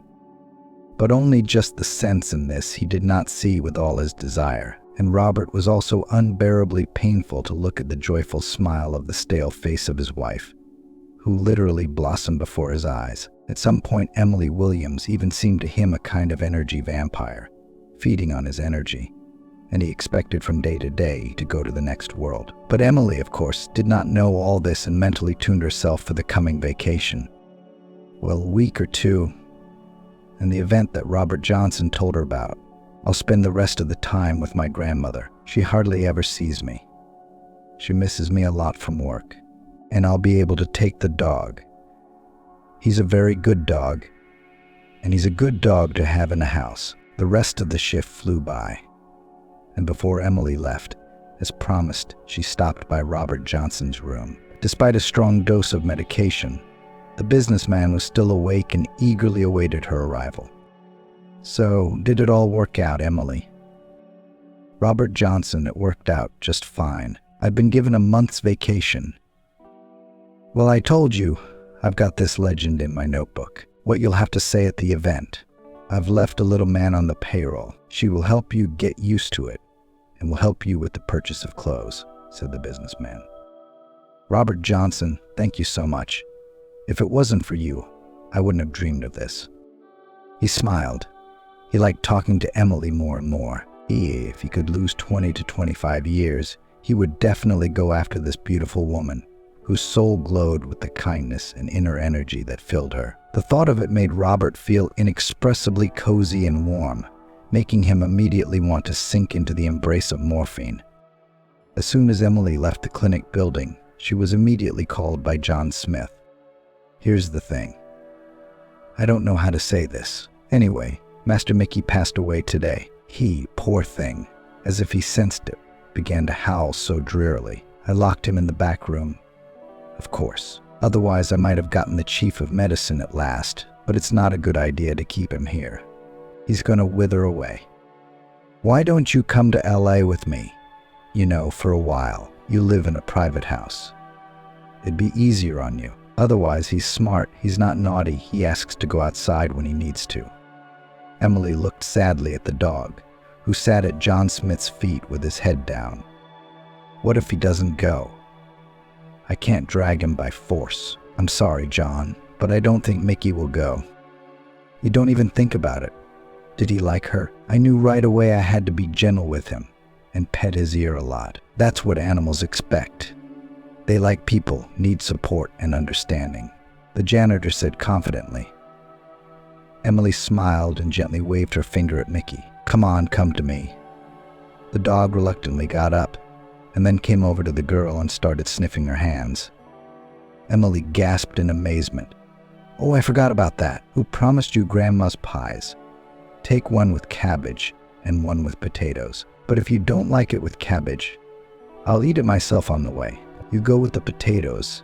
Take the beer and treats with you. Sure, don't forget. She's still a little homesick, but she seems to listen to you. So take Emily and don't hesitate. She thought for a moment, then stroked Mickey's scruff and led him toward the exit from the hospital yard. The dog followed obediently, as if he'd known Emily for months or even years. When Tamara Ivanovna saw her granddaughter with a huge dog on the threshold, she recoiled in fright. Oh, granddaughter, who have you brought? Don't be afraid, Grandma. It's Mickey, a pet dog. His master was hit by a car the other day. So he's here now. Anyway, the owner was gone, and the dog was pining and started howling under the clinic's windows. I had to take him back. Look at him. I thought that only happened in the movies. Well, if that's the case, let him live. What are we, not human beings? We'll survive somehow, won't we? We're not the last piece of food, said Tamara Ivanovna, just like John Smith said. Mickey behaved calmly at home and almost immediately found a comfortable place near the door next to the food bowl. The dog refused to eat that day, and the rest of the evening he whined softly, like a wolf scratching at the door with his paw. But toward nightfall, Mickey calmed down and fell into an uneasy canine sleep. The next morning, Emily awoke earlier than usual and began to study her fictional biography, which Robert Johnson had sketched out fluently for her. In fact, the legend was quite simple and boiled down to the fact that from an early age, Emily lived with her mother and grandmother in the province, and after graduating from high school decided to find her father and tell him about her existence. The story, invented by Robert Johnson, looked quite logical and had almost no rough edges in the modern world. What doesn't happen? And even the appearance of heirs from the first marriage no longer surprises anyone. After thinking for a while, Emily called the phone number given to the businessman, and in a minute she was on a video call with a woman who called herself Jennifer Jones as. It turned out a little later. She worked as a secretary at Robert Johnson's company and had known him for years. The employee was faithful, loyal, and knew more about fashion and etiquette than anyone else. At the same time, Emily Williams was instructing Michael on how to handle the situation. Son, you would follow Jennifer's secretary to your father's. Chances are Robert will enlist her services and ask for her help. Don't you dawdle. They're probably going to the beauty parlor. This is the address. You get in there and tell the girls to take this stuffed animal. A vegetable garden, all right? Say hello from me. They've been feeding off me for a long time, so I guess they won't do anything bad by hurting this village. They'll just avoid it by a mile. His mother's voice about saying hello to Michael pleased him a lot, especially after hearing about his stepfather's action. But that's okay. Hang in there, Robert. You'll be sorry. Oh, you'll be sorry. Out of sight, Michael had always treated his stepfather with contempt and hatred, calling his stepfather a poor engineer. He saw him as the root of all his troubles, as if it was Robert who got behind the wheel drunk or hit an innocent croupier. About Michael's father, Emily told little, but among the business elite rumors that he got involved with crime and stepped on a slippery slope. But neither Robert nor his stepson knew the main thing. All this time, Emily faithfully met with her ex-husband, considering him the standard of a man and alpha male. After all, to lead a normal married life with George was simply impossible. Where was it? Emily's whole life would instantly shrink to the size of the eye of a needle, when she would have to worry about only one thing: how to collect her husband a huge transfer to prison and pay his next card debt. Robert was another matter, smart, intelligent, wealthy. True, Emily had no feelings for him at all, but that's all right. You can't eat love alone, as they say. Emily had a backup on that score, George. Time-tested and ruthless, like an exiled lone wolf. Emily had seen him in her late husband's place beside Michael. Experience, strength, wisdom, and youthful exuberance, the perfect union. George would quickly nail all competitors to the nail. Emily and George had been seeing each other more and more lately, as if anticipating the imminent denouement caused by Robert's possible death. How is he still alive? He's in great health, George asked every time they met. Emily only shook her head. Of course he is. Do you think I'd keep such a thing from you? Ridiculous. As soon as Robert goes, the whole town was buzzing like an alarmed beehive. Be patient, it won't be long now. This operation will be his last, George gritted his teeth. But if he had his way, he would have sent that rich man to the grave long ago. He'd tried to tinker with the rich guy's tires or fix the brakes, but it was no use, but to no avail. Once I even tried to burn down his country house, but it didn't work. The fire department happened to be nearby. The fire only touched the wall of the house and was quickly extinguished by a lot of water from the hoses. No matter how hard George tried, it was no use. The businessman behaved as if nothing had happened, as if not noticing the attempts on his life. And then, desperate, George turned to a fortune teller. There were strange rumors that she could do anything. So George decided to take this desperate step, even though he was a recidivist with a strong spirit. But when he got to the fortune teller's house, he got cold feet. Jessica looked to be in her early 50s. She had all the trappings of a fortune teller: brooches, balls, medium, and other tinsel. After listening to the visitor, Jessica asked the bandit to give her a photograph of the person she wanted to cast a spell on. George, anticipating such a question, readily handed her a picture of Robert. The fortune teller's face grew serious. The fingers of her hand clenched so that they involuntarily crumpled the photograph, tearing its edges. "Are you having a seizure or something?" George asked anxiously then. But Jessica only shook her head and said she needed time. There will be a result for sure. Otherwise, I won't give you money up front. Don't get your hopes up, George growled. The fortune teller nodded in agreement, and George ran out of her house, drenching himself in cold sweat. Then, of course, he cheated. He'd cheated, and he'd never paid any money for her services. She'll get by. She's used to living off other people's money, George thought, happy that, after the right Robert Johnson, literally withers before his eyes. And while the hapless lover of Emily Williams, George, waited for the departure of the businessman in the next world, Emily clearly followed his instructions and prepared for an important event. Jennifer's help in this matter was simply invaluable. Watching Emily try on one dress after another, Jennifer couldn't hold back a cute smile. It seemed that the young attendant was ready to rake the whole store. To her slender figure, any marginally acceptable outfit looked simply gorgeous. "All we need is a coachman and a pumpkin carriage," Emily said admiringly, looking at her reflection in the mirror. "That's all right. There's more to come." "You'll have a carriage and a coachman," Jennifer replied. Everything was going well until Emily went to the beauty parlor to get her hair done. That's where the trouble started. First, she got a manicure, painting her nails a disgusting swampy color. The girl wanted to be indignant, but the master immediately assured her that such a color scheme is now in fashion. Swallowing her resentment, Emily sat down in the hairdresser's chair, and then she was met with the biggest disappointment of her life. All she wanted was a little styling, to turn the ends of her hair into the curls she'd loved since she was a little girl. But instead, Emily was persuaded to dye her hair. That's where the main trap awaited her. By cleverly switching the dye, the master dyed her hair in such a color that Emily covered her eyes with her hands in horror. "God, what have you done? Why did my hair look like an alien's? Is this how I'm going to go to the meeting now?" Barely holding back tears, Emily exclaimed. Unfortunately, Jennifer was not around at that moment, because she urgently went to the clinic, where Robert Johnson was already being prepared for surgery. "And if you want, we can wreckle her." "I'm sorry such a simple dye job got mixed up. Human error, you know," the manageress, who had received detailed instructions a couple hours ago, said icily. "I don't have time for anything, don't you see? I've got to leave for a meeting in half an hour."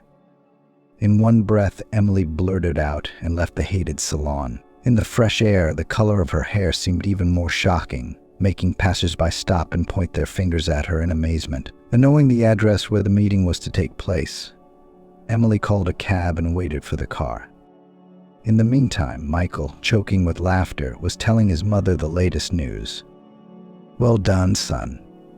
You knew you wouldn't fool me. Now let that hillbilly try to get away with it, and the girls from the salon a special thanks to pass on that I will not forget this service."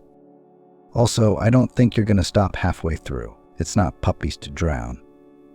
Pampering the body with made-up porridge, Emily Williams said with a smile.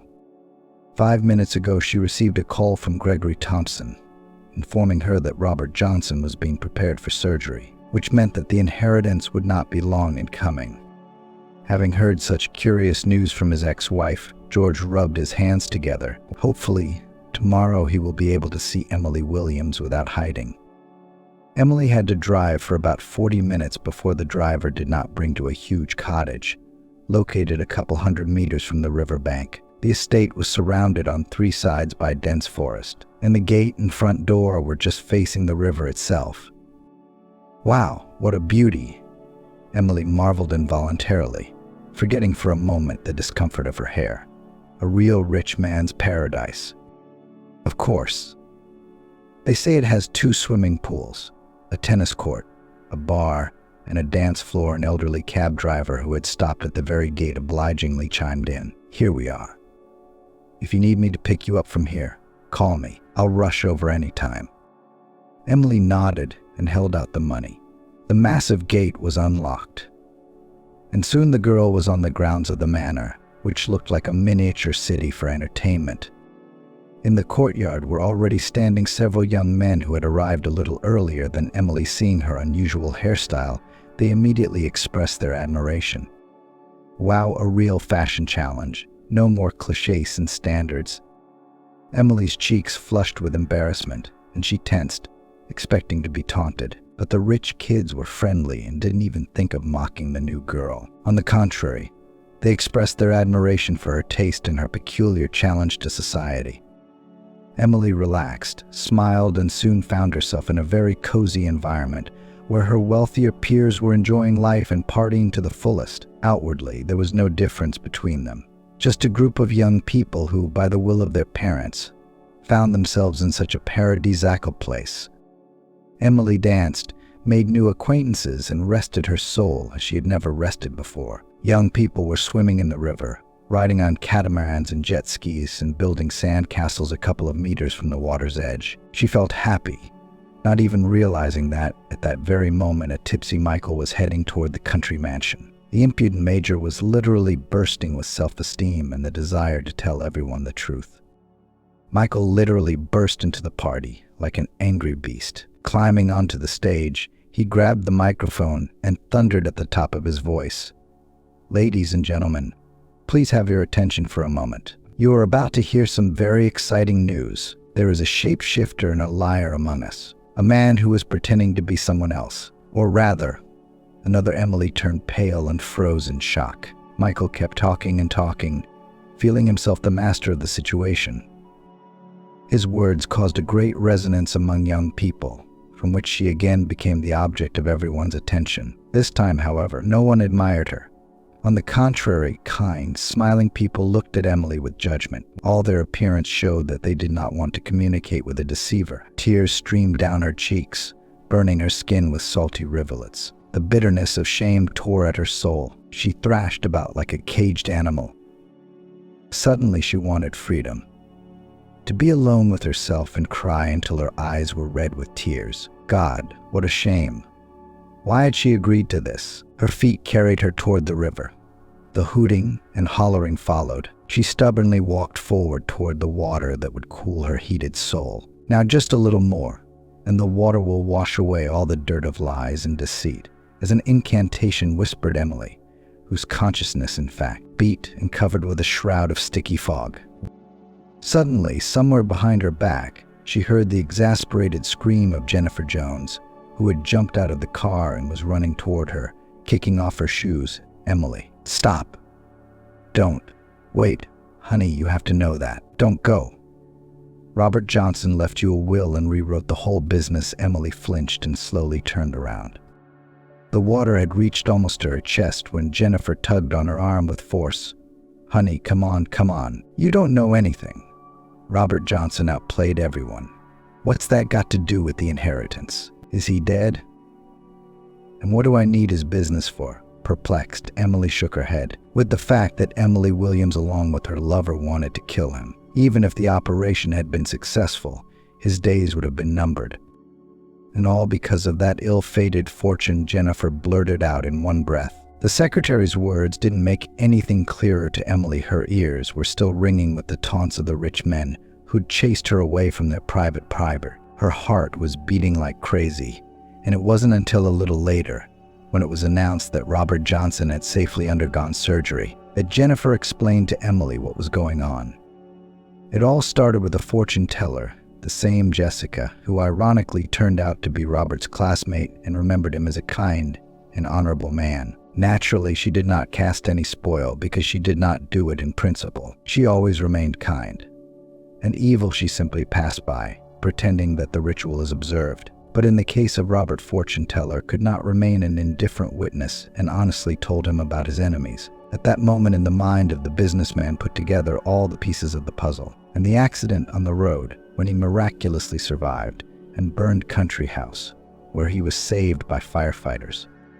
Unfortunately, at that point Robert could not identify his enemy and continued to believe his wife and stepson. But when Jessica identified the repeat offender George in one of the photos, everything fell into place. In this old family photo, Emily Williams was standing in an embrace with her first husband George shortly before he received his first prison sentence. That's when Robert realized that a smart and calculating three-headed criminal from Los Angeles was working against him.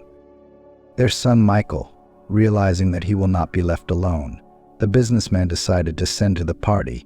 He liked it Nurse Emily having made a will for her. It was for this reason that Anthony left the beauty parlor so hastily to secretly bring notary Simon Lewis to make amendments to the will. All this was done half an hour before the operation, which Robert Johnson did not even hope to survive. The businessman's calculation turned out to be as simple as anything ingenious. He bequeathed the firm's assets to a complete stranger.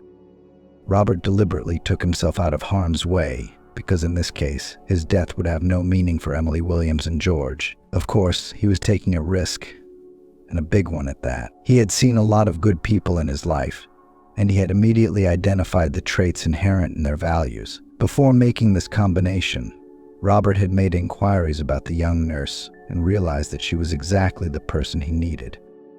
As it happens, Robert has been unable to have children his entire life. It's a heavy burden on his shoulders.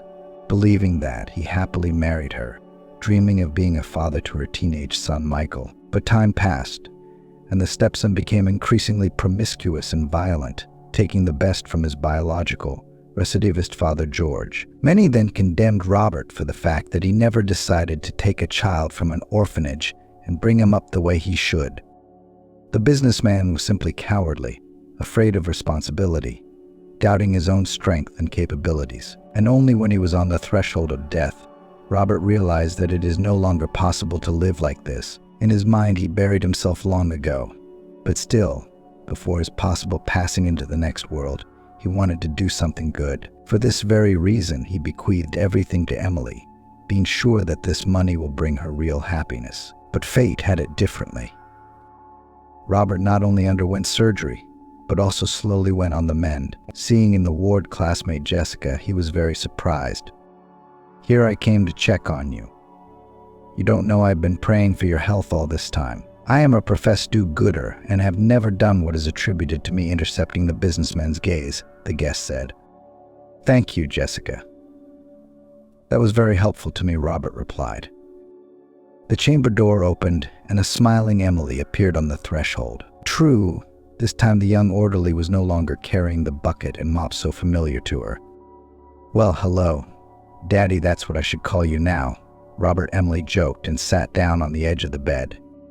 During the time the businessman was in rehab, a lot had happened. First, Robert filed for divorce, entrusting this process to his lawyer. He also refused to help his son Michael when he got into another drunk accident. But when police officers studied the sect footage, it turned out that it was Michael who hit a pensioner on an inconspicuous street a few weeks ago. Ironically, this kindly grandfather turned out to be the owner of Mickey, who was sheltered out of pity by Emily. I don't believe in coincidence after that. I could have refused Robert's offer not to take Mickey, and she remarked to Jessica. Yeah, I had a crush on Robert myself in my high school years. I couldn't see the bills running after him. He was overweight by nature, but blood and milk, you know. That's what they call a good guy. I thought he didn't like me after graduation, got depressed, suffered a lot, even thought about suicide. But then I discovered my abilities. You see, after how many years, still saved Robert, and now I will never let go." Tears glistened in the corners of Emily. Such a touching story she had never heard, and is unlikely to hear. After all this happened, Robert Johnson began to call Emily a daughter, joking about the fact that from now on she is a rich heiress. "Oh, come on, I can't take it. I'm applying to the economics department by correspondence. Maybe I'll learn something. And if I don't, you can help me." Robert Johnson put one arm around Jessica's shoulders and the other pulled Emily close to him. "You know, just invite me to the wedding as soon as possible. Why did I let you go to that party for nothing? You probably got your eye on someone else, too, huh? Honestly, I can see it in your eyes that you're attracted to someone, can't you?" Emily smiled. "That's right. You were right on the money. There's this guy I like. His name's Kevin. You know, he's the only one who didn't laugh at me when Michael threw mud at me on stage. And he says he fell in love with my hair. Can you believe it? The one that's pink as a boat. What am I supposed to do now? I don't know what to do." Robert Johnson probably hadn't laughed so loudly since his childhood in the slums of Los Angeles. He was echoed by Jessica and Barbara, whose infectious laughter showed all her granddaughters of deities, stage and music. Emily herself was laughing, too, with Mickey's nose in her hand as he became a full-fledged member of their newly happy family.